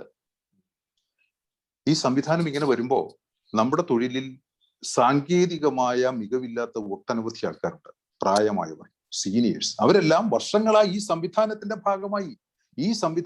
ഭാഗമായി സ്വന്തം ജീവിതത്തിൽ പലതും ത്യജിച്ച് അതിനുവേണ്ടി ജീവിതം രൂപപ്പെടുത്തി നടക്കുന്ന ഒരുപാട് ആൾക്കാരുണ്ട്. അവരെല്ലാവരും ജീവിതത്തിൽ വിജയിച്ചവരല്ല, പക്ഷെ അവർ ഈ സംവിധാനത്തിന്റെ ഭാഗമായി ഇതിൽ നിന്ന് വിട്ടുപോകാതെ നിൽക്കുന്നവരാണ്. അവരെല്ലാം മരണം വരെ ഈ സംവിധാനത്തിന്റെ ഭാഗമായി നിൽക്കണമെന്ന് ആഗ്രഹിക്കുന്നവരാണ്. അവരൊന്നും സാങ്കേതികമായി ഈ മികവിലേക്ക് എത്തിയിട്ടില്ല. അവരെ നിലനിർത്തണ്ടേ? അവരെ നിലനിർത്താൻ കഴിയുന്ന രൂപത്തിൽ എങ്ങനെയാണ് നമുക്ക് നടപ്പാക്കാൻ കഴിയുന്നത് എന്ന ഒരു മാനവികതയുടേതായ, മനുഷ്യത്വപരമായ ഒരു സമീപനം ഇത്തരം മാറ്റങ്ങൾ കൊണ്ടുവരുമ്പോൾ നമ്മുടെ എല്ലാം മനസ്സിലുണ്ടാവണ്ടേ? നമ്മളെ നയിക്കുന്നവരുടെ മനസ്സിലുണ്ടാവണ്ടേ? ദൈവികമായി നടപ്പാക്കുന്ന ഒരു പ്രക്രിയ. ആ തലപ്പത്തുള്ളവരെല്ലാം നമ്മൾ ദൈവങ്ങളായിട്ടാണ് കാണുന്നത്. മനുഷ്യത്വപരമായ ഒരു സമീപനം ആ കാര്യത്തിൽ എടുക്കണ്ടേ? അത് മാത്രമല്ല, നമ്മുടെ ചെറുപ്പക്കാരായ അഭിഭാഷകരിൽ എത്ര പേർക്ക് ഈ സാങ്കേതിക വിദ്യ ഉടനെ തന്നെ അവരുടെ ഓഫീസുകളിൽ നടപ്പാക്കാൻ പറ്റും? എന്തെല്ലാം സംവിധാനങ്ങൾ പുതിയതായി വേണം? ഏതെല്ലാം നിലയിലുള്ള പുതിയ സംവിധാനങ്ങളും പുതിയ സാങ്കേതിക തലങ്ങളും ഉണ്ടെങ്കിൽ മാത്രമാണ് ഈ പറയുന്ന രൂപത്തിൽ നടപ്പാക്കാൻ കഴിയുക. അതിനുള്ള സംവിധാനങ്ങളില്ലാത്ത പാവപ്പെട്ട ജൂനിയേഴ്സിന് നമുക്ക് സഹായിക്കണ്ടേ? അവർ എങ്ങനെയാണ് ഈ ധാരയിലേക്ക് കൊണ്ടുവന്നുകൊണ്ട് നടപ്പാക്കാൻ കഴിയുക നമുക്ക് ആലോചിക്കണ്ടേ? അതിനുള്ള സംവിധാനങ്ങളെ കുറിച്ച് കൂടി ആലോചിക്കാനുള്ള ബാധ്യത ഇത് നടപ്പാക്കുമ്പോൾ ഇതിന്റെ തലപ്പത്തുള്ളവർക്കും നമ്മളെ പോലുള്ളവർക്കും എല്ലാം ഉണ്ട്. ആ ബാധ്യത നിറവേറ്റാനുള്ള അവസരം തരണം. ആ നിലയിലുള്ള ആലോചനകളിലൂടെ മാത്രമേ അത്തരം കാര്യങ്ങൾ നടപ്പാക്കാൻ കഴിയുകയുള്ളൂ എന്നൊരു ബോധം, ആ ബോധത്തിൽ നിന്നുകൊണ്ട് വേണം ഈ വിഷയത്തെ സമീപിക്കാൻ. തീർച്ചയായും വളരെ നല്ല നിലയിലുള്ള ആലോചനകൾ അഭിഭാഷക സമൂഹവുമായി, അതിൻ്റെ വേദികളുമായി, അത് സ്റ്റാറ്റ്യൂട്ടറി ബോഡി ആവട്ടെ, അല്ലാത്ത വേദികളാവട്ടെ, അസോസിയേഷനുകളുണ്ട്, അവരെല്ലാവരുമായി നടത്തിക്കൊണ്ട് മാത്രമേ ഇത്തരം വലിയ മാറ്റങ്ങൾ കൊണ്ടുവരാൻ കഴിയുകയുള്ളൂ. ഇത്തരം മാറ്റങ്ങൾ വരുന്നതിന്റെ ഒരു പുതിയ സാഹചര്യം രൂപപ്പെട്ടിരിക്കുന്നു എന്ന അപകടകരമായ ഒരു സ്ഥിതി കൂടി അഭിഭാഷകർ കാണേണ്ടതുണ്ട്. ഞാനൊരു ചെറിയ കാര്യം കൂടി സൂചിപ്പിക്കുകയാണ്. 12/5/2021 നമ്മൾ ഇപ്പോൾ പറയുന്ന ഈ ചട്ടങ്ങൾ നടപ്പാക്കാൻ പോകുന്നുവെന്ന കേരള ഹൈക്കോടതിയുടെ പ്രഖ്യാപനം വന്നത്. അന്നേ ദിവസം തന്നെ ഒരു ഓഫീസ് മെമ്മോറാണ്ടവും ഇറങ്ങുകയുണ്ടായി. ഒരു OM നിങ്ങളുടെ എല്ലാം ശ്രദ്ധയിൽ അത് പെട്ടിട്ടുണ്ടാകുമെന്ന് ഞാൻ കരുതുകയാണ്. കോവിഡ് ബാധിക്കുന്ന ജുഡീഷ്യൽ ഓഫീസർമാർക്കും സ്റ്റാഫിനും കൊടുക്കേണ്ട സഹായങ്ങളെ കുറിച്ചാണ് അതിൽ പറയുന്നത്. ഞാൻ ആദ്യം പറഞ്ഞ കാര്യം എല്ലാവരുടെയും മനസ്സിലുണ്ടാകുമെന്ന് കരുതുന്നു. മഹത്തായ ഈ സംവിധാനത്തിന്റെ ചക്രങ്ങളാകാൻ മാത്രം, ചക്രങ്ങളെന്ന് വിശേഷിപ്പിക്കപ്പെടാൻ മാത്രമുള്ള ആൾക്കാരാണോ ഈ അഭിഭാഷകരും ഈ ക്ലർക്കുമാരുമെല്ലാം? എന്തുകൊണ്ടാണ് നമ്മളെ അഭിഭാഷകരെയും ക്ലർക്കുമാരെയും ഇത്തരമൊരു കാഴ്ചപ്പാടിലേക്ക് മാറ്റപ്പെടുന്ന പുതിയ സംവിധാനങ്ങളും പുതിയ സാഹചര്യങ്ങളും രൂപപ്പെടുന്നത് എന്നത് ഇത്തരം നടപടികളുടെ ഭാഗമായി നാം ആലോചിക്കുമ്പോൾ അതെല്ലാം കൂടി നമ്മുടെ മനസ്സിൽ ഉണ്ടാവണം എന്നുള്ള ഒരു ഓർമ്മപ്പെടുത്തലാണ് അതിലൂടെ നടത്തുന്നത്. തീർച്ചയായും ഇപ്പൊ 19-ാം തീയതി ഇന്നിറങ്ങിയ ഒരു ഉത്തരവിലൂടെ അതിന് മാറ്റം വരുത്തിയിട്ടുണ്ട്. ഇന്നത്തെ ഉത്തരവ് മാറിയോ ഇല്ലയോ എന്നുള്ളതുകൊണ്ട് എന്തുകൊണ്ടാണ് ഈ മഹത്തായ ഈ സംവിധാനത്തില് വരുന്ന ഏതൊരു മാറ്റത്തെക്കുറിച്ച് ചിന്തിക്കുമ്പോഴും നമ്മുടെ ചിത്രങ്ങൾ, ഈ അഭിഭാഷകരുടെയും അതുപോലെ തന്നെ ക്ലർക്കുമാരുടെയും എല്ലാം മുഖങ്ങൾ ഈ ചട്ടങ്ങൾ ഉണ്ടാക്കുന്ന, നിയമങ്ങൾ ഉണ്ടാക്കുന്ന, പുതിയ നടപടിക്രമങ്ങൾ പാലിക്കാൻ നമ്മെ നിർബന്ധിക്കുന്നവരുടെ മനസ്സുകളിൽ രൂപപ്പെടാത്തത് എന്നുള്ളത് അഭിഭാഷകരെയാകെ ആശങ്കപ്പെടുത്തുന്നുണ്ട്. അപ്പോ ആ ആശങ്കയാണ് പ്രതിഷേധത്തിന്റെ രൂപത്തിൽ വരുന്നത്. തീർച്ചയായും ഈ സംവിധാനത്തിന്റെ അവിഭാജ്യ ഘടകമായ അഭിഭാഷകരെ മറന്നുകൊണ്ട്, അവരെ സൈഡ് ലൈൻ ചെയ്തുകൊണ്ട്, ഇപ്പോ നമ്മുടെ ഈ ജുഡീഷ്യറിയുടെ തലപ്പത്തുള്ളവരും അവരെ സഹായിക്കുന്ന ഉദ്യോഗ വൃന്ദവും മാത്രമാണ് സംവിധാനത്തിന്റെ ഭാഗമെന്ന് കരുതി എപ്പോഴെല്ലാം നടപടികൾ ഉണ്ടാകുന്നുവോ അപ്പോഴെല്ലാം അതിനെതിരായി പ്രതിഷേധങ്ങൾ രൂപപ്പെട്ടുകൊണ്ടിരിക്കുന്നു, രൂപപ്പെടുക തന്നെ ചെയ്യും. അത് അങ്ങനെ തന്നെ വേണമെന്നാണ് എനിക്ക് പറയാനുള്ളത്. ഈ നീതിന്യായ സംവിധാനത്തിലെ ആദ്യത്തെ തുടങ്ങിയ ഭാഗം പറഞ്ഞ് ഞാൻ അവസാനിപ്പിക്കുകയാണ്. നമ്മുടെ നീതിന്യായ സംവിധാനം അത്രയേറെ മഹത്തരമാണ്, ദൈവികമാണ് എന്ന് നമ്മൾ കരുതുന്നു. ആ സംവിധാനത്തിന്റെ തലപ്പത്തിരിക്കുന്നവരെ കുറിച്ചെല്ലാം അത്തരം സങ്കല്പമാണ്, ആ ചിത്രങ്ങളാണ് അവരെ കുറിച്ചെല്ലാം അഭിഭാഷക സമൂഹത്തിലെ ഓരോ അഭിഭാഷകന്റെയും മനസ്സിലുള്ളത്. അതങ്ങനെ തന്നെ നിലനിർത്തുന്നതിന്, അതിനൊരു പോറൽ പോലും വീഴാതെ അതേ തിളക്കത്തോടെ തന്നെ നിലനിർത്തുന്നതിനുള്ള നടപടികൾ ആ സംവിധാനത്തിന്റെ ഭാഗമായി തലപ്പത്തിരിക്കുന്നവരുടെ ഭാഗത്തു നിന്നുണ്ടാകും എന്ന ശുഭ പ്രതീക്ഷയാണ് ഈ സമയം. യെസ്, ഇതിൻ്റെ അകത്ത് 3 ആസ്പെക്റ്റുകളാണ് ഉള്ളത്. ഒന്ന് ഇ ഫയലിംഗ്, ഒന്ന് വീഡിയോ കോൺഫറൻസിങ്, ഒന്ന് AOR. ഇതിന്റെ ക്രോണോളജിക്കൽ ഓർഡറിൽ പറഞ്ഞാൽ ആദ്യം വരുന്നത് വീഡിയോ കോൺഫറൻസിങ് ആണ്, അത് കഴിഞ്ഞ് വരുന്നത് ഇ ഫയലിംഗ് ആണ്, അത് കഴിഞ്ഞ് വരുന്നത് AOR ആണ്, അവസാനമാണ് ഇ ഫയലിംഗിലേക്ക് വരുന്നത്. അപ്പം പലർക്കും ഇതിൻ്റെ അകത്തുള്ള റിയൽ ഇഷ്യൂ എന്താണെന്നുള്ളത് മനസ്സിലായിട്ടില്ല. ചില ആളുകൾ വിചാരിക്കുന്നു ഇത് AORന്റെ വിഷയമാണ്, ചിലവർ വിചാരിക്കുന്നു വീഡിയോ കോൺഫറൻസിങ് ആണ്. അപ്പം വിഷയം അറിയാതെ നിന്ന് മറുപടി കൂട്ടുന്ന ഒരുപാട് ആളുകളുണ്ട്. അപ്പം ഈ കോണ്ടെക്സ്റ്റിൽ നമ്മൾ മനസ്സിലാക്കേണ്ടത്, കഴിഞ്ഞ വർഷം കൊറോണയുടെ പശ്ചാത്തലത്തിൽ ഇതെല്ലാം ഉണ്ടായി. കൊറോണയാണ് ഇതിൻ്റെ അകത്ത് ഒരു ബേസ് പോയിന്റ് എന്ന് പറയുന്നത്. കൊറോണ വന്നപ്പോൾ വീഡിയോ കോൺഫറൻസിങ് ആരംഭിച്ചു. വീഡിയോ കോൺഫറൻസിങ് ആരംഭിച്ചപ്പോൾ നമ്മൾ ഒരുപാട് പേര് എതിർത്തെങ്കിലും it was a need of the hour. We did not have any alternative. So we had to be very comfortable with video conferencing. We started off video conferencing ആയിട്ട് മുമ്പോട്ട് പോയ സമയത്ത് ജസ്റ്റിസ് ചന്ദ്രചൂഡിന്റെ നേതൃത്വത്തിൽ സുപ്രീം കോർട്ട് ഈ committee പറഞ്ഞു, അടുത്ത വർഷം by 2021, probably by June or July, we will have complete digitization of the entire high courts എന്ന് പറഞ്ഞു. അപ്പൊ ഡിജിറ്റൈസേഷൻ എന്താണെന്ന് അദ്ദേഹം പറയേണ്ടത്. ഡിജിറ്റൈസേഷൻ എന്ന് പറഞ്ഞാൽ essentially paperless transaction, which essentially means that every matter could be filed through online. So there is no need of a paper transaction. This is what he said. അപ്പൊ ഇതിന്റെ അടിസ്ഥാനത്തിൽ നമ്മുടെ ഹൈക്കോടതി അപ്പത്തേക്കും വീഡിയോ കോൺഫറൻസിങ് സൂം വഴിയുള്ള hearing നടന്നുകൊണ്ടിരിക്കുകയാണ്. ഇതിന്റെ അടിസ്ഥാനത്തിൽ നമ്മുടെ ഹൈക്കോടതി ബെയിൽ മോഡ്യൂള് ഇൻട്രൊഡ്യൂസ് ചെയ്തു. മോഡ്യൂള് എല്ലാ തരത്തിലുള്ള കേസുകളും ഹാൻഡിൽ ചെയ്യാൻ പറ്റിയിരുന്നെങ്കിലും ഇനീഷ്യലി ബെയിൽ ആപ്ലിക്കേഷനിലേക്ക് മാത്രം ഒതുക്കിയിട്ട് നമ്മുടെ അടുത്ത് പറഞ്ഞു, അടുത്ത വർഷം നമ്മൾ കംപ്ലീറ്റ് ആയിട്ട് ഇംപ്ലിമെന്റ് ചെയ്യും, ഇതൊരു ട്രയൽ ഇറർ മെത്തേഡായിട്ട് ബെയിൽ ആപ്ലിക്കേഷനിൽ മാത്രം ഒതുക്കിയേക്കുന്നതാണ് എന്ന് പറഞ്ഞു. ഈ സമയത്താണ് രജിസ്ട്രി നമ്മുടെ അസോസിയേഷനോട് ചോദിക്കുന്നത്, നിങ്ങളുടെ AORനെ കുറിച്ചുള്ള നിങ്ങളുടെ അഭിപ്രായം എന്താണ്, ഞങ്ങൾക്ക് എഴുതി അറിയിക്കണം, കാര്യം ഞങ്ങൾക്ക് അതിന്റെ കേസിൽ ഒരു തീരുമാനം എടുക്കണം എന്ന് പറഞ്ഞ് ഹൈക്കോടതി രജിസ്ട്രി KHCയോട് ആവശ്യപ്പെട്ടു. അപ്പൊ ഉടനെ നമ്മുടെ അസോസിയേഷൻ ഒരു എക്സ്പെർട്ട് കമ്മിറ്റി ഉണ്ടാക്കി. എക്സ്പെർട്ട് കമ്മിറ്റി, ഞാൻ അതിൻ്റെ ഒരു അംഗമാണ്. എക്സ്പെർട്ട് കമ്മിറ്റി വിഷയം പഠിച്ചു. അൺഫോർച്ചുനേറ്റ്ലി എക്സ്പെർട്ട് കമ്മിറ്റി, അതിന്റെ കൂടുതൽ ഡീറ്റെയിൽസോട് ഞാൻ പോകുന്നില്ല. എക്സ്പെർട്ട് കമ്മിറ്റി വളരെ വിചിത്രമായിട്ട് 4 റിപ്പോർട്ടായിട്ട് മുമ്പോട്ട് വന്നു. ആ 4 റിപ്പോർട്ടിൽ നമ്മൾ അസോസിയേഷൻ ഇതുവരെ ആ റിപ്പോർട്ടുകളൊന്നും പരിശോധിച്ചിട്ടുമില്ല, അതിൻ്റെ അകത്തൊരു തീരുമാനം എടുത്തിട്ടില്ല. അപ്പം AORന്റെ കാര്യത്തിൽ നമ്മുടെ നിലപാട് എന്താണെന്നുള്ളത് ഹൈക്കോർട്ട് രജിസ്ട്രിയെ അറിയിക്കാൻ KHCAക്ക് സാധിച്ചിട്ടില്ല. ഇങ്ങനെ ഉള്ളപ്പം നമ്മുടെ ഹൈക്കോർട്ട് രജിസ്ട്രി ഇനീഷ്യലി പറഞ്ഞ പോലെ അടുത്ത വർഷം ഈ സമയം എന്ന് പറഞ്ഞ ആ സമയം എത്തിയപ്പം അവര് now they are proposing to move forward with filing. അപ്പം ഫൈലിംഗിനെ കുറിച്ച് കാര്യങ്ങൾ സംസാരിക്കുമ്പോൾ നമ്മൾ ആദ്യം മനസ്സിലാക്കേണ്ടത് ഫൈലിംഗ് ഒരു ഇന്നെവിറ്റബിൾ ആയിട്ടുള്ള ഒരു കാര്യമാണ്. കാര്യം in any field of activity technological അഡ്വാൻസ്മെന്റ്സിന് നമുക്ക് കണ്ണടച്ച് നിൽക്കാൻ പറ്റില്ല. We will have to ultimately embrace them, whether you like it or not. It is not the question, you have to embrace it. അപ്പം especially when this is the need of the hour, ഇത് നമുക്ക് ഒരു alternative ഇല്ല. ഞാൻ ഇന്നലെ എന്റെ ക്ലാർക്കിനെ വിളിച്ചു, ഒരു മാറ്റർ ഫയൽ ചെയ്യാനുണ്ട്. അയാൾ പറഞ്ഞു എനിക്ക് ഇറങ്ങാൻ പറ്റില്ല സാറേ പുറത്തോട്ട്, കടകളില്ല, ഫോട്ടോസ്റ്റാറ്റ് മെഷീൻ ഇല്ല, സ്റ്റാമ്പ് പേപ്പർ ഇല്ല, ഒന്നുമില്ല എന്ന് പറഞ്ഞു. അപ്പൊ ഫയൽ ചെയ്യാൻ ഒരു മാർഗവും ഇല്ലാത്തപ്പോൾ ഫയലിംഗ് വരുവുള്ളൂ. അപ്പൊ ഈ കൊറോണ കഴിഞ്ഞ് പോയാലും ഫയലിംഗ് ഇവിടെ തുടരും എന്നുള്ളതെല്ലാം മനസ്സിലാവും. By the time we will all be comfortable with filing. അപ്പൊ ഫയലിംഗ് ആയിട്ട് മുമ്പോട്ട് പോകുമ്പം ഇവിടെയാണ് നമ്മൾ മനസ്സിലാക്കേണ്ടത്, ഇതിനെ എതിർത്തുകൊണ്ട് കാര്യമില്ല. എതിർക്കേണ്ടത് അല്ലെങ്കിൽ ഇംപ്ലിമെന്റ് ചെയ്യേണ്ടത് വാസ്തവത്തിൽ ഒരു AOR സിസ്റ്റമാണ്. അപ്പോഴാണ് ചോദ്യം, എന്തുവാണ് AORും ഫയലിംഗും തമ്മിലുള്ള വ്യത്യാസം? അപ്പൊ ഞാൻ ഒന്നും കൂടെ അടിവരയിട്ട് പറയാണ്, വീഡിയോ കോൺഫറൻസിംഗിന് ഇതിന് ബന്ധമില്ല. കൊറോണ കഴിയുന്നതോടുകൂടി വീഡിയോ കോൺഫറൻസിംഗ് നിൽക്കും. ഹൈബ്രിഡിന്റെ ചർച്ചകളൊക്കെ നടക്കുന്നുണ്ട്, പക്ഷെ അതൊന്നും എനിക്ക് തോന്നുന്നില്ല ഇതിന്റെ നിയർ ഫ്യൂച്ചർ വരുന്നു. അപ്പൊ വീഡിയോ കോൺഫറൻസിംഗ് കൊറോണ വരെ ഉള്ളൂ, അതാണ് നമ്മൾ മനസ്സിലാക്കേണ്ടത്. ഇനി ഫയലിംഗും AORും തമ്മിലുള്ള ബന്ധമാണ്.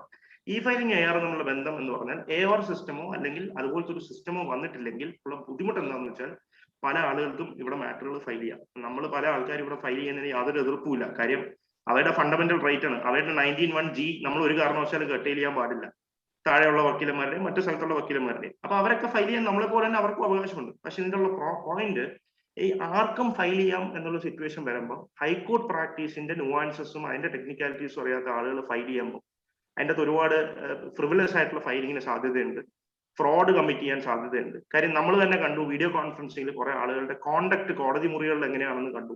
ഇപ്പം സോഫയിൽ കിടന്നുകൊണ്ട് സംസാരിക്കുന്നു, അല്ലെങ്കിൽ കിടന്നുകൊണ്ട് ഭക്ഷണം കഴിച്ചുകൊണ്ടിരിക്കുന്നു. അപ്പം ഇത് ഏത് കോടതിയിലാണെങ്കിലും അക്സെപ്റ്റബിൾ അല്ല. പക്ഷെ ഇവിടുത്തെ രീതി എന്താണെന്നോ, ഇവിടുത്തെ ജഡ്ജസ് എന്താണെന്നോ, എന്താണ് ഇവിടുത്തെ രീതി, ടുഡേ മൂവിംഗ് എന്ന് പറഞ്ഞാൽ എന്താണ്, മെൻഷനിങ് എന്ന് പറഞ്ഞാൽ എന്താണ്, ഇതൊന്നും അറിയാത്ത ആളുകൾ ഇതിലോട്ട് വരുമ്പോഴുള്ള പ്രശ്നം ആർക്ക് വേണമെങ്കിലും ഫയൽ ചെയ്യാം. അപ്പൊ അതിനുള്ള കുഴപ്പം ഇറാഡിക്കേറ്റ് ചെയ്യാൻ വേണ്ടിയാണ് ഇങ്ങനെ ഒരു സിസ്റ്റം വരുന്നതിന്റെ ആവശ്യം. രണ്ടാമത്തെ കാര്യം എന്ന് പറഞ്ഞാൽ അൾട്ടിമേറ്റ്ലി ഇവിടെ ഉള്ള വക്കീലന്മാരുടെ ഇൻട്രസ്റ്റ്, അത് ഒരു ലോജിക്കൽ ആയിട്ടുള്ള ഒരു വാദമല്ല. പക്ഷെ എന്നാലും ഇവിടെ ഉള്ള ആളുകളുടെ ഇൻട്രസ്റ്റ് കൂടെ പ്രൊട്ടക്ട് ചെയ്യാൻ AORോ അല്ലെങ്കിൽ അങ്ങനെയുള്ള ഒരു സിസ്റ്റമോ, നമ്മൾ ആരുടെ റൈറ്റ് കർട്ടയിൽ ചെയ്യുന്നില്ല. അവർക്ക് AOR ആവണം എന്ന് ആഗ്രഹം ഉണ്ടെങ്കിൽ അവരിവിടെ വന്ന് അതിന്റെ റിക്വയർമെന്റ്സ് എന്താണെന്ന് വെച്ചാൽ അത് മീറ്റ് ചെയ്താൽ അവർ AOR ആവും. അപ്പൊ AOR എന്നുള്ളതിനേക്കാൾ ഉപരി ഒരു system has to be in place ഇവിടെ. അപ്പം നമ്മൾ അൾട്ടിമേറ്റ്ലി ഫയലിംഗിനെ എതിർത്തിട്ട് കാര്യമില്ല. പിന്നെ ഫയലിംഗിലെ ന്യൂനതകൾ ഉണ്ടോ എന്ന് ചോദിച്ചാൽ ഒത്തിരി ന്യൂനതകളുണ്ട്. നമ്മൾ പല പ്രൊവിഷൻസും ഒരു രീതിയിലുള്ള വളരെ കാലസ്നെസ്സോടുകൂടിയാണ് ഇവരത് ഡ്രാഫ്റ്റ് ചെയ്തേക്കുന്നത്. പക്ഷെ നമ്മൾ അത് പറഞ്ഞിട്ട് കാര്യമില്ല. കൊറോണയുടെ പശ്ചാത്തലത്തിൽ പ്രീ ലെജിസ്ലേറ്റീവ് കൺസൾട്ടേഷൻ ഒന്നും വളരെ ഇഫക്റ്റീവായിട്ട് നടത്താൻ പറ്റാത്തതുകൊണ്ട് നമ്മൾ രജിസ്ട്രീനെ വല്ലാണ്ട് അങ്ങ് ഡെനിഗ്രേറ്റ് ചെയ്ത് സംസാരിക്കുന്നതിൽ അർത്ഥമില്ല. അവര് കാലത്തിന്റെ ആവശ്യകത ആയതുകൊണ്ട് പെട്ടെന്ന് ഒരു റൂൾസ് ഉണ്ടാക്കിയെടുത്തു. നമ്മൾ നിയമം വെച്ച് ജീവിക്കുന്ന ആളുകളായതുകൊണ്ട് നമ്മൾ അതിൻ്റെ അകത്തുള്ള ലൂപ്പ് ഹോൾസ് കണ്ടെത്തി പറയുകയും ചെയ്തു. ഇനി ചെയ്യേണ്ടത് ഈ റൂൾസ് അങ്ങനെ കോൺസ്റ്റിറ്റ്യൂഷൻ അല്ലാതായിരിക്കോ അല്ലെങ്കിൽ പല സ്റ്റാറ്റ്യൂട്ടുകളിലും അനുസൃതമായിട്ടല്ല എന്നുണ്ടെങ്കിൽ ആ റൂൾസ് ചാലഞ്ച് ചെയ്യാണ് വേണ്ടത്. ആ റൂൾസ് ചാലഞ്ച് ചെയ്ത് ഹൈക്കോടതി തന്നെ അതിനൊരു ഒരു വ്യക്തത വരുത്തണം ഇക്കാര്യത്തിൽ. മാത്രമല്ല ഈ സിസ്റ്റം തുടങ്ങിക്കഴിഞ്ഞാൽ ഈ പോയിന്റ് ഔട്ട് ചെയ്യാത്ത പല ഡിഫക്ട്സുകളും ഇനി വരികയും ചെയ്യും. ഇപ്പൊ നമ്മളിപ്പോ കുറെ നാൾ ചർച്ച ചെയ്ത കുറെ ഡിഫക്ട്സ് മാത്രമേ നമുക്ക് അറിയുള്ളൂ. നമ്മളിത് ഫയൽ ചെയ്യുമ്പോൾ നമുക്ക് മനസ്സിലാവും പേയ്മെന്റ് ഗേറ്റ്വേയിൽ പ്രശ്നമുണ്ട്, സ്റ്റാമ്പിൽ പ്രശ്നമുണ്ട്, സിഗ്നേച്ചറിൽ പ്രശ്നമുണ്ട്, ഇപ്പൊ ഡിജിറ്റൽ സിഗ്നേച്ചറിൽ പ്രശ്നമുണ്ട്. ഇങ്ങനെയുള്ള പല കാര്യങ്ങൾ നാളെ ഓഫ്കോഴ്സ് ഒരു that will be left open to challenge. അപ്പൊ അങ്ങനെ ചാലഞ്ച് ചെയ്ത് കഴിയുമ്പോൾ ഹൈക്കോടതിയും കൂടെ ഈ സിസ്റ്റം അവരുടെയും കൂടെ ഭാഗമാണല്ലോ. വക്കീലന്മാരും ജഡ്ജിമാരും അടങ്ങുന്ന bar and bench are the 2 wheels of the chariot of justice എന്ന് പറയും. അപ്പം അവരിതിൻ്റെ അകത്ത് മനസ്സിലാക്കി അവരും കൂടെ കുറച്ചും കൂടെ റിഫൈൻമെന്റ് ചെയ്ത് വരുത്തി സിസ്റ്റം ഇംപ്രൂവ് ആവും. അപ്പോൾ ഞാൻ അടിവരായിട്ട് പറയുന്നു, ഫയലിംഗിനെ എതിർത്തിട്ട് കാര്യമില്ല. നമ്മൾ ഇവിടെ കൊണ്ടുവരാൻ ശ്രമിക്കേണ്ടത് AOR തന്നെയാണ്, അല്ലെങ്കിൽ അതുപോലത്തെ ഒരു സിസ്റ്റമാണ്. അതുകൊണ്ടാണ് രജിസ്ട്രി നമ്മളോട് റൈറ്റ്ഫുള്ളി ചോദിച്ചത് കഴിഞ്ഞ വർഷം അടുത്ത വർഷം ഇങ്ങനെ ഫുൾ ആവും എന്നുള്ളത് അവർക്കറിയാം. അതുകൊണ്ടാണ് അവർ നമ്മളോട് ചോദിച്ചത് നിങ്ങളുടെ അഭിപ്രായം എന്താണ്. അത് ഇതുവരെ നമുക്ക് ആൻസർ ചെയ്യാൻ പറ്റിയിട്ടില്ല. മനസ്സിലായി. ഒരു കാര്യം ചോദിച്ചോട്ടെ, നേരത്തെ പറഞ്ഞല്ലോ, കഴിഞ്ഞ വർഷം ഏതാണ്ട് ഇതേ സമയത്ത് ബെയിൽ മൊഡ്യൂൾ വന്നു കഴിഞ്ഞപ്പോ ഈ bail module module is capable of handling other types of cases also. പക്ഷെ ഇതിപ്പോ ബെയിലിന് വേണ്ടി മാത്രം റെസ്ട്രിക്ട് ചെയ്യണം. ഏകദേശം അടുത്ത വർഷം നമ്മള് മറ്റ് ടൈപ്സ് ഓഫ് കേസസിലേക്ക് കൂടി ഇത് അവൈലബിൾ ആക്കും എന്ന് പറഞ്ഞിരുന്നു എന്ന് അരുൺ പറഞ്ഞിരുന്നു. അതിനെ കുറിച്ച് എക്സ്പ്ലെയിൻ ചെയ്യാം. അങ്ങനെ ഒരു നോട്ടീസ് നമുക്ക് നേരത്തെ കിട്ടിയിരുന്നോ? അല്ല, അങ്ങനെ ഒരു നോട്ടീസ് കിട്ടിയിരുന്നില്ല. നമ്മൾ ഈ ഓഫ് ഹാൻഡ് ആയിട്ട് പലരോട് സംസാരിക്കുമ്പോഴും അത്തരം കാര്യങ്ങൾ അറിഞ്ഞിരുന്നു. പിന്നെ രണ്ടാമത് ഈ മോഡ്യൂൾ തന്നെ എടുക്കുമ്പോൾ നമ്മൾ കേസ് ഫയലിംഗ് എന്ന് കാണിക്കുമ്പോൾ അതിൻ്റെ അകത്ത് ഇതെല്ലാം കൊടുത്തിട്ടുണ്ട്. Interlocutory application, rent control revision, first appeal from orders, RCR, OPC, അപ്പൊ എല്ലാം ഉണ്ട്. അപ്പൊ module was created in such a manner that they contemplated a comprehensive filing of the high court. ഈ അണ്ടർസ്റ്റാൻഡ് ചെയ്യാൻ വേണ്ടിയിട്ട് ആരും അത് ഫയൽ ചെയ്ത് നോക്കിയിരുന്നല്ലോ. ഈ ബെയിലിന്റെ കാര്യത്തിലായാലും ഈ മൊഡ്യൂളിലായിട്ട് ഇന്ററാക്ട് ചെയ്ത് നോക്കിയിരുന്നല്ലോ. ബെയിലിന്റെ കാര്യത്തിൽ ചെയ്തിരുന്നു.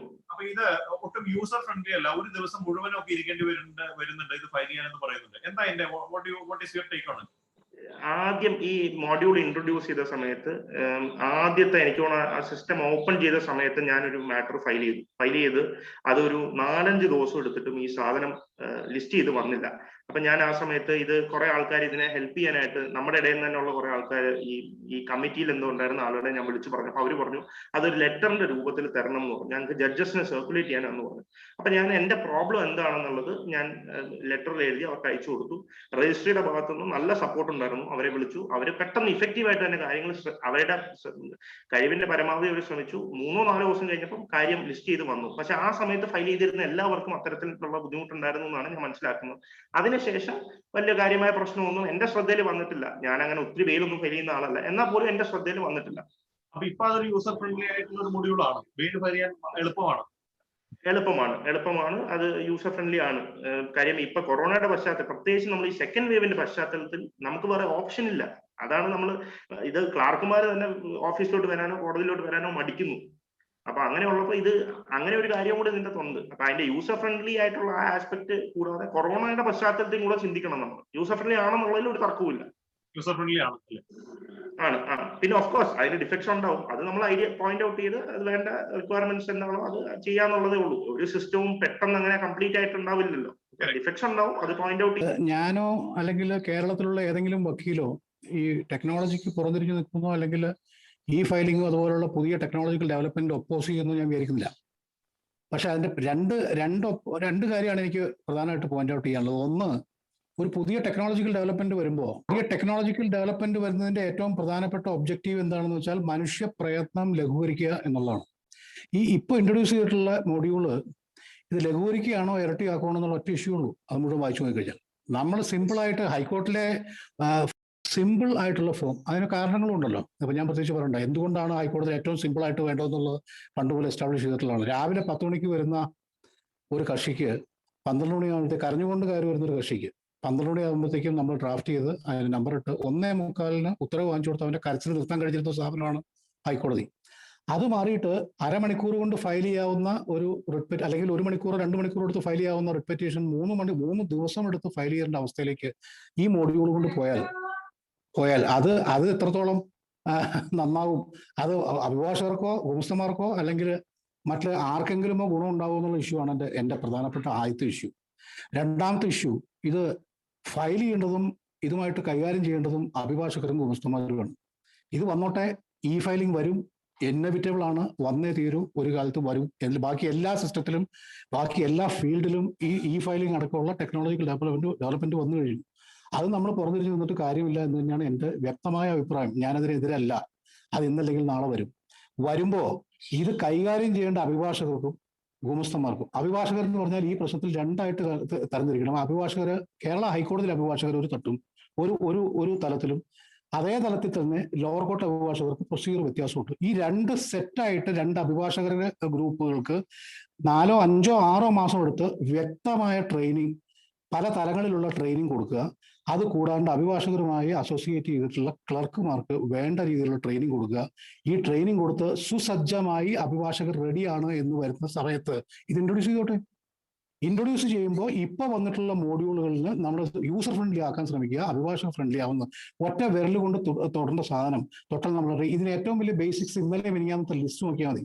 നമുക്കൊരു സെർച്ച് ഓപ്ഷൻ പോലും വ്യക്തമായിട്ടില്ല. അപ്പൊ ഇതെല്ലാം മാറ്റി ഒരു യൂസർ ഫ്രണ്ട്ലി ആയിട്ടുള്ള ഒരു മൊഡ്യൂൾ വന്ന് അത് അഭിഭാഷകരുമായിട്ട് കൺസൾട്ട് ചെയ്ത് അതിൽ മാറ്റങ്ങൾ വരുത്തി ഇതെല്ലാം ക്ലിയർ ചെയ്ത് ഒരു 4, 5, 6 മാസങ്ങളെടുത്ത് ചെയ്താൽ അതുകൊണ്ട് എന്ത് തെറ്റാണ് അല്ലെങ്കിൽ ആരുടെ ഈഗോ ആണ് നമ്മളോട് ഹർട്ട് ചെയ്യുന്ന ഒറ്റ ഇഷ്യൂ ഉള്ളത്.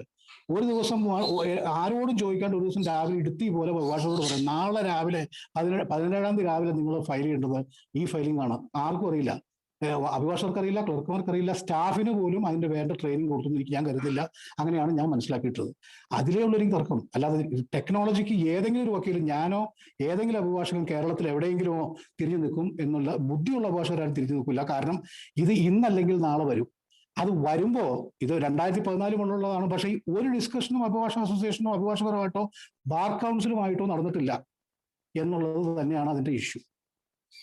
ഈ ഒരു ബാർ കൗൺസിൽ മെമ്പർ എന്നുള്ള നിലയ്ക്ക് ബാർ കൗൺസിലിനെ കുറിച്ച് ഒരു സംശയം ചോദിക്കണമെന്ന് വെച്ചാൽ, ബാർ കൗൺസിൽ ഇത്തരം ഇഷ്യൂസിൽ ഫെസിലിറ്റേറ്റ് ചെയ്യാൻ ഉദ്ദേശിക്കുന്നുണ്ട്. കേരളത്തിലുള്ള മുഴുവൻ അഭിഭാഷകരെയും അല്ലെങ്കിൽ ഗുമസ്തന്മാരെയും ട്രെയിൻ ചെയ്യുക എന്നുള്ള ഒരു ബൃഹത് പദ്ധതിക്ക് ഏതെങ്കിലും രീതിയിലുള്ള സഹായം അല്ലെങ്കിൽ ഫെസിലിറ്റേഷൻ ബാർ കൗൺസിൽ ചെയ്യാനായിട്ട് പദ്ധതി ഇടുന്നുണ്ടോ?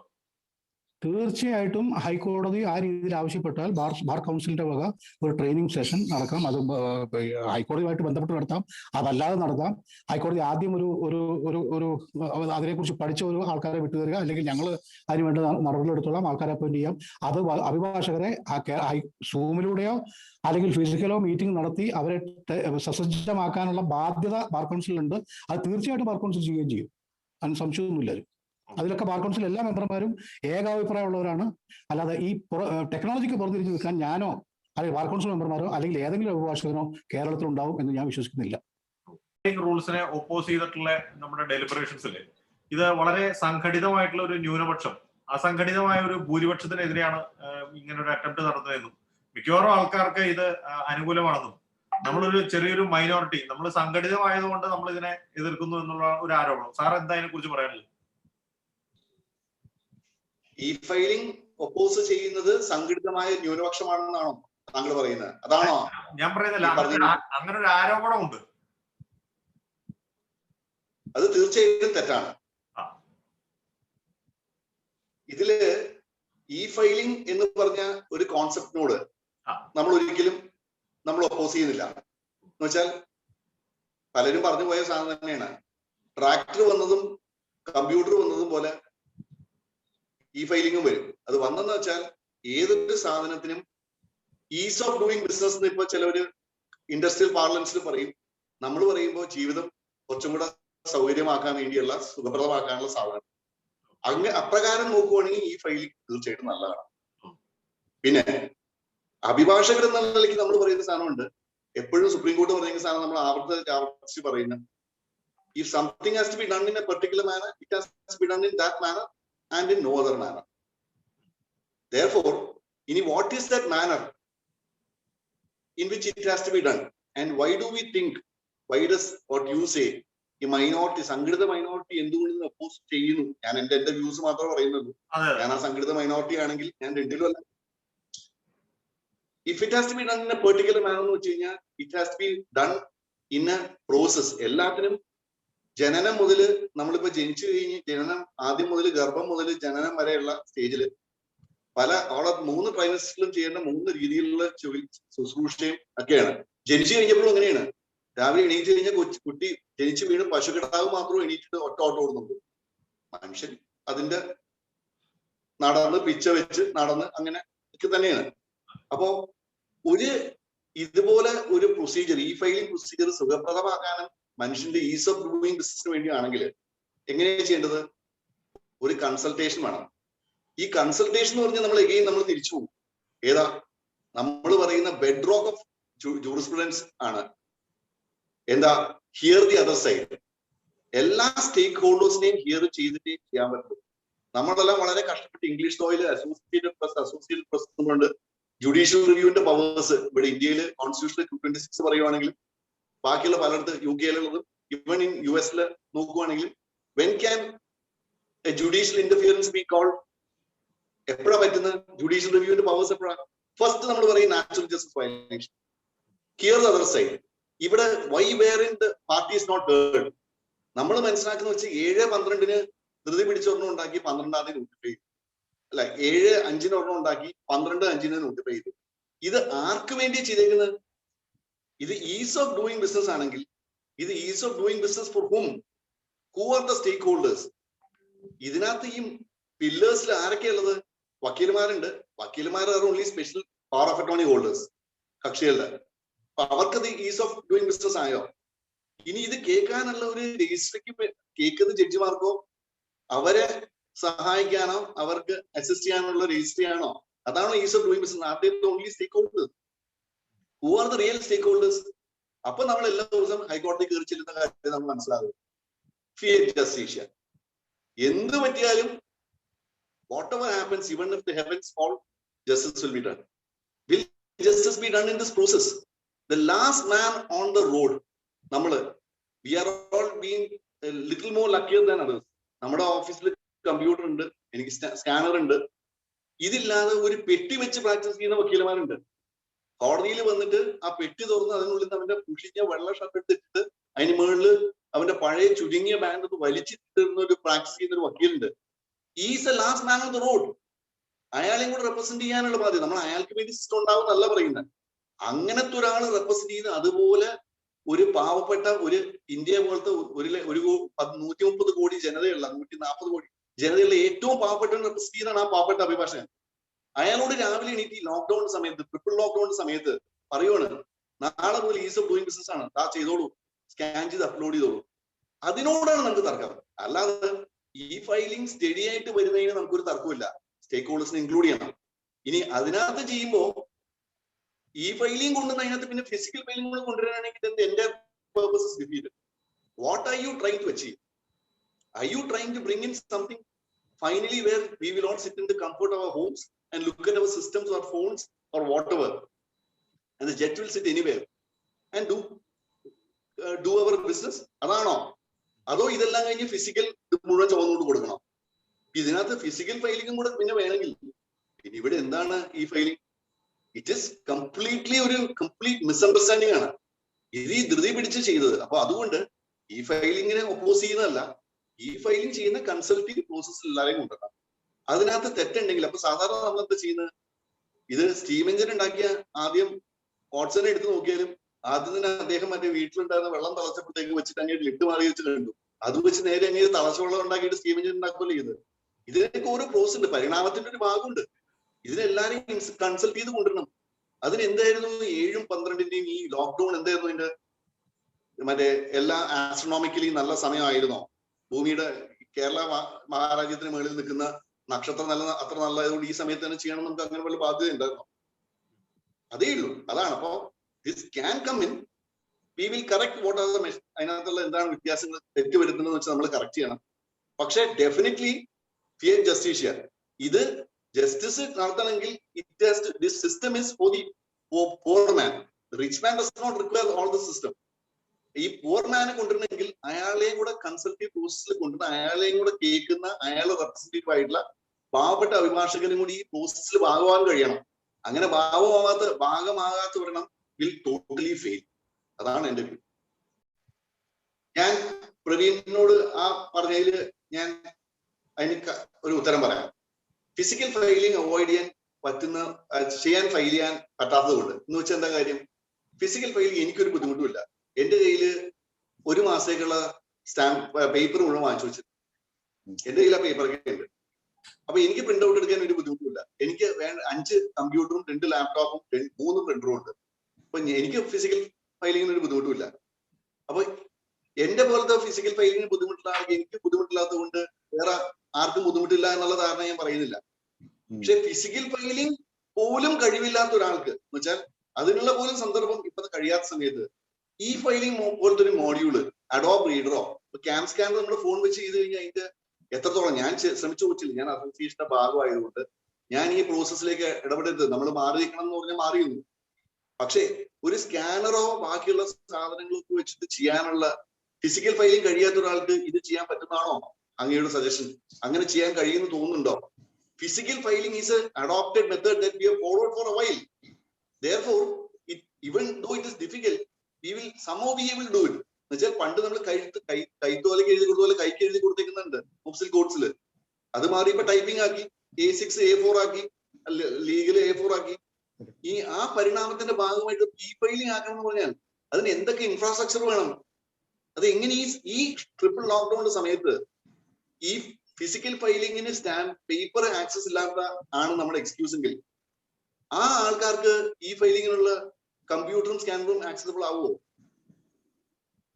അല്ല സർ, ഫിസിക്കൽ ഫയലിംഗിന് പേപ്പറിന്റെ അവൈലബിലിറ്റി അല്ല. ഇപ്പൊ ആൾക്കാർക്ക് ട്രാവൽ ചെയ്യാനുള്ള ബുദ്ധിമുട്ടും റിസ്ക് ഓഫ് ഗെറ്റിംഗ് ഇൻഫെക്റ്റഡ്, ഹൈക്കോടതിയിൽ അതിനുവേണ്ടി കുറെ സ്റ്റാഫുകൾ നിർത്തേണ്ട ബുദ്ധിമുട്ട്, സ്റ്റാഫുകൾക്ക് വരാവുന്ന ബുദ്ധിമുട്ട്, അപ്പൊ അതെല്ലാം പരിഗണിച്ചുകൊണ്ട് ഈ ഫയലിംഗ് മോഡ്യൂൾ നമ്മളിപ്പോ ഏകദേശം ശീലിച്ചു. കാരണം ബെയിലിൽ നമ്മൾ ഓൾറെഡി നമ്മൾ എല്ലാവരും അക്രോസ് കേരള നമ്മളത് ഓൾമോസ്റ്റ് ശീലിച്ചു കഴിഞ്ഞു.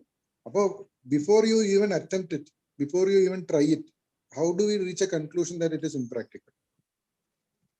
I will answer. That has got two limbs. ഒന്ന്, ഞാൻ ക്രിമിനൽ സൈഡ് പ്രാക്ടീസ് ചെയ്യുന്ന വക്കീലല്ല, പക്ഷെ ഞാൻ 307 വരെ 307 ട്രയൽ വരെ പണ്ട് നടത്തിയിട്ടുള്ളതുകൊണ്ട് എനിക്ക് എന്റെ ഭാര്യയും ബാക്കിയുള്ള എന്റെ ഓഫീസിൽ ക്രിമിനൽ വക്കീലന്മാരുള്ളതുകൊണ്ട് എനിക്ക് അതിന് ഉത്തരം പറയാൻ പറ്റും. ബെയില് ആകെ പറയുന്ന പാരാമീറ്റേഴ്സ് 5 നമ്മൾ സിവിൽ സൈഡിൽ ഇറവറബിൾ ഇഞ്ചറിയും ബാലൻസ് ഓഫ് കൺവീനിയൻസും പറയുക. ബാലൻസ് ഓഫ് കൺവീനിയൻസും ഇറവറബിൾ ഇഞ്ചറിയും പ്രൈമ ഫേസി കേസ് പോലെ ഇതിനകത്ത് ഞാൻ നിരപരാധിയാണ് ചെയ്ത് കഴിഞ്ഞാൽ തിരിച്ച് ലിമിറ്റഡ് 1.5 പേജിന്റെ സാധനമാണ്. ഒരു റിപ്പറ്റീഷൻ അടിച്ചിട്ട് സെയിം സാധനമാണെന്ന് അങ്ങ് ഒരിക്കലും ധരിക്കരുത്. അതുകൊണ്ട് ഈ ഫയലിംഗ് ഫോർ ബെയിലും ഈ ഫയലിംഗ് ഫോർ അതർ മാറ്റേഴ്സ് നമ്മൾ ഒരിക്കലും കമ്പയർ ചെയ്യാൻ പറ്റില്ല. അത് ആപ്പിളും ഓറഞ്ചും കമ്പയർ ചെയ്യുന്നത്. ഹൈക്കോടതിയിൽ ഇപ്പം 290 കേസ് ടൈപ്പിലാണ് ടോട്ടൽ ഉള്ളത്. അതായത് നമ്മുടെ വിവിധ തരം സിവിൽ ആയാലും ക്രിമിനൽ ആയാലും. അതിൽ ഇപ്പോൾ എക്സാമ്പിൾ പറയുകയാണെങ്കിൽ ഇപ്പം നമ്മൾ OPC അല്ലെങ്കിൽ WPC ഇങ്ങനെ നമ്മൾ ഓരോന്നും ഒരു 290 കേസ് ടൈപ്പുകൾ വരുന്നുണ്ട്. ഈ കേസ് ടേബിൾക്കെല്ലാം കൂടെ ഒറ്റ ഫോർമാറ്റേ ഇവരുടെ ഇതിനകത്തുള്ളൂ. അത് ഒന്നാമത്തെ ഒരു ഡിസഡ്വാൻറ്റേജ് ആണ്. അത് എങ്ങനെ ഓവർകം ചെയ്യാമെന്ന് പറയാം. അതിന് മുന്നേ ഈ അടുത്ത ഒരു പ്രശ്നം പറയാം. ഇതിനകത്ത് അടുത്ത ഒരു പ്രശ്നം വരുന്നത് പറഞ്ഞാൽ നമുക്ക് പ്ലെയിൻഡ് പാർട്ട് നമുക്ക് അറിയാം, നമുക്ക് ഒഴിവാക്കാൻ നമുക്ക് ഏറ്റവും ഇതായിട്ടുള്ള ഇമ്പോർട്ടൻറ്റ് പാർട്ട് പറഞ്ഞാൽ പ്ലെയിൻ പാർട്ടാണ്. ആ പ്ലെയിൻ പാർട്ട് ടെക്സ്റ്റ് ആയിട്ട് നമുക്ക് കൊടുക്കാനുള്ള ഒരു ഓപ്ഷൻ ഇല്ല ഇതിനകത്ത്. അത് കൊടുത്താനുണ്ടാകുന്ന ഒരു ഗുണം എന്ന് പറഞ്ഞു കഴിഞ്ഞാൽ ടെക്സ്റ്റ് ആയിട്ട് കൊടുത്തു കഴിഞ്ഞാൽ ഇപ്പം ഇവർ 100 MB വരെയുള്ള ഇത് അനുവദിക്കുന്നുണ്ടെന്ന് പറഞ്ഞു. പക്ഷേ ഈ 100 MB എന്ന് പറയുമ്പം നിങ്ങളൊന്ന് ചിന്തിക്കേണ്ട കാര്യമുണ്ട്. ഇതിനു വേണ്ടി വരുന്ന ബാക്ക് എൻഡിൽ ഈ സ്റ്റോറേജ് സ്പേസ് എന്തുമാത്രമായിരിക്കും, അല്ലെങ്കിൽ ഇതിനു വേണ്ടി വരുന്ന ഹാർഡ്വെയർ റിക്വയർമെന്റ് എന്തുമാത്രമായിരിക്കും, എന്തുമാത്രം കോടികൾ ഇതിന് മുടക്കിയാൽ മതിയാവും. അതിനുള്ള ഒരു നിലവിലൊരു ഇൻഫ്രാസ്ട്രക്ചർ അവിടെ ഇല്ല. ഇപ്പം ഇവർ ഉദ്ദേശിച്ചിരിക്കുന്നത് പ്ലെയിൻ്റെ എല്ലാം ഇത് PDF ഫയലായിട്ട് തന്നെ സബ്മിറ്റ് ചെയ്യണമെന്നാണ്. ഇപ്പൊ PDF ഫയൽ ഞാൻ പറയാം, നമ്മുടെ പ്ലെയിൻഡ് പാർട്ട് പോലും ഒരു PDF ഫയൽ മിനിമം 1 MB ഉണ്ടാവും മിനിമം. അപ്പൊ ഈ 1 MB ടെക്സ്റ്റ് ഫയലായിട്ട് 1 MB എന്ന് പറയുമ്പോൾ 1024 KB ആണ്. അപ്പൊ ആ ഒരു ഇത് നമ്മുടെ ഒരു ഇത് ടെക്സ്റ്റ് ആയിട്ട് നമുക്ക് അതിനകത്ത് കൊടുക്കാനുള്ള ഓപ്ഷൻ വരുവാണെങ്കിൽ ഈ 1024 MB സ്ഥാനത്ത് കൂടിയ ഒരു 50 KB പോലും ആവത്തില്ല. അതായത് ആ ഒരു ഹ്യൂജ് എന്ന് പറയാൻ പറ്റാത്ത രീതിയിലുള്ള ഡാറ്റയുടെ വ്യത്യാസമാണ് അവിടെ വരുന്നത്. അതായത് സ്റ്റോറേജ് സ്പേസിൽ തന്നെ നമുക്ക് അത്രമാത്രം നമുക്ക് ലാഭിക്കാൻ പറ്റും. പിന്നെ അതിന്റെ അഡ്വാൻറ്റേജ് വരുന്നത് ഈ പ്ലെയിന്റെ ഭാഗം സ്റ്റേറ്റ്മെന്റ് ഓഫ് ഫാക്ട്സ് ടൈപ്പ് ചെയ്ത് കിട്ടുന്ന ഭാഗമല്ലേ പറയുന്നത്? അത് തന്നെ. അതായത് നമ്മളിപ്പോ ഫാക്ട്സ്, നമ്മുടെ ഗ്രൗണ്ട്സ്, ഇന്റർമീ ഓർഡർ, ഇങ്ങനെയുള്ള പാർട്ട്. അപ്പൊ ഈ ടെക്സ്റ്റ് ആയിട്ട് കയറിയപ്പോൾ ഞാൻ മുമ്പേ പറഞ്ഞ ഒരു വ്യത്യാസമുണ്ട്. അതായത് ആ ഡാറ്റയുടെ സൈസിലുള്ള ഒരു വ്യത്യാസം. രണ്ടാമത്തെ ഗുണം വരുന്നത് നമ്മുടെ ഈ സ്റ്റോറേജ് അതിന്റെ അത്രയും റിക്വയർമെന്റ്, ഹാർഡ്വെയർ റിക്വയർമെന്റ് അത്രയും കുറയ്ക്കാം. മൂന്നാമത് വരുന്ന ഗുണം എന്ന് പറഞ്ഞു കഴിഞ്ഞാൽ നമുക്ക് സ്വന്തമായിട്ട് നമുക്കറിയാം, നമ്മുടെ ഹൈക്കോടതി ലൈബ്രറിയിൽ ഉപയോഗിക്കുന്ന ജൂറിസ് എന്ന് പറയുന്ന സോഫ്റ്റ്വെയർ സെർച്ചിന് വേണ്ടിയുള്ള അതേപോലുള്ള ഒരു സോഫ്റ്റ്വെയറിലേക്ക് നമ്മളുടെ ഈ പ്ലെയിൻഡ് പോലുള്ളത് ഡയറക്റ്റ് നമുക്ക് സെർച്ചബിൾ ആയിട്ട് എടുക്കാൻ പറ്റും. അല്ലെങ്കിൽ നമുക്കൊരു നോളജ് റെപ്പോസിറ്ററി ഹൈക്കോടതിയുടെ മാത്രമായിട്ട് തന്നെ നമുക്ക് അവിടെ അവർക്ക് തന്നെ ക്രിയേറ്റ് ചെയ്യാം. അത്രയും ഹ്യൂജ് ഡാറ്റ ഓരോ ദിവസവും ഇത്രയും കേസുകൾ വരുന്നതാണ്.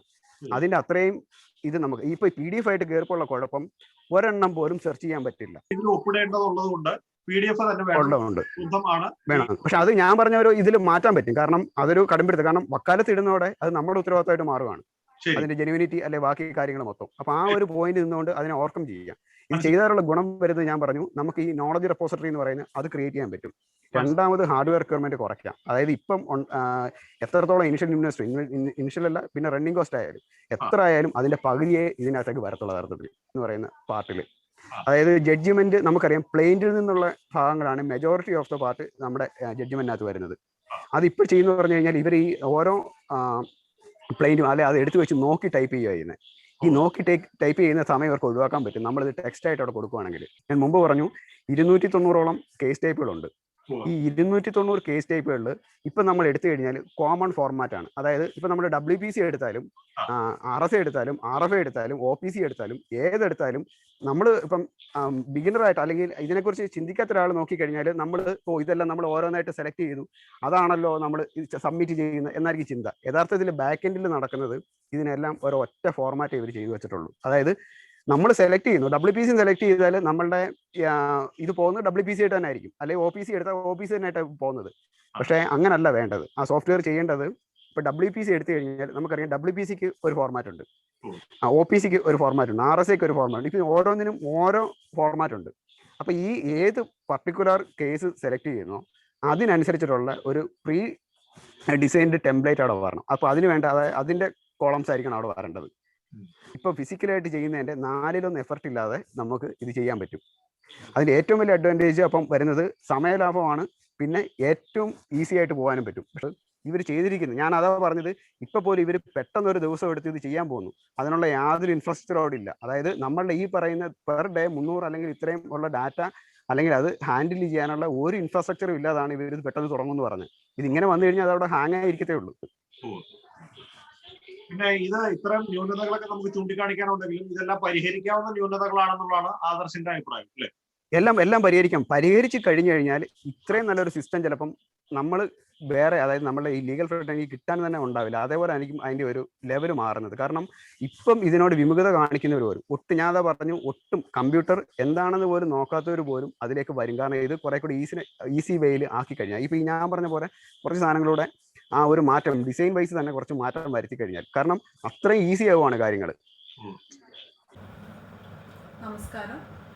കേസുകൾ ഫയൽ ചെയ്യുന്ന രീതി അടിമുടി ഉടച്ചു വാർത്ത ഇ ഫയലിംഗ് റൂൾസിനെ സ്വാഗതം ചെയ്തും വിമർശിച്ചും ചില മാറ്റങ്ങൾ വരുത്തി കാലോചിതമായി എങ്ങനെ പരിഷ്കരിക്കാമെന്നുള്ള വിവിധ അഭിപ്രായങ്ങൾ നമ്മളിപ്പോൾ കേട്ടു.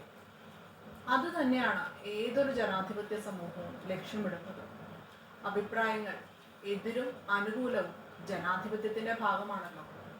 അവ ആരെയും പേടിച്ച് മറച്ചു വെക്കേണ്ടതോ പ്രീതിക്കായി മാറ്റി പറയേണ്ടതോ അല്ല. King can do wrong only when he acts upon the aid and advice of his ministers. Otherwise, when he acts by his own, he is vulnerable. He make mistakes just like any other layman. ഒരു യുഗത്തിന്റെ ശീലങ്ങൾ മുഴുവൻ മാറ്റി എഴുതാനുള്ള അവസരമാണ് കാലം നമ്മളിൽ ഇപ്പോൾ ഏൽപ്പിച്ചിരിക്കുന്നത്.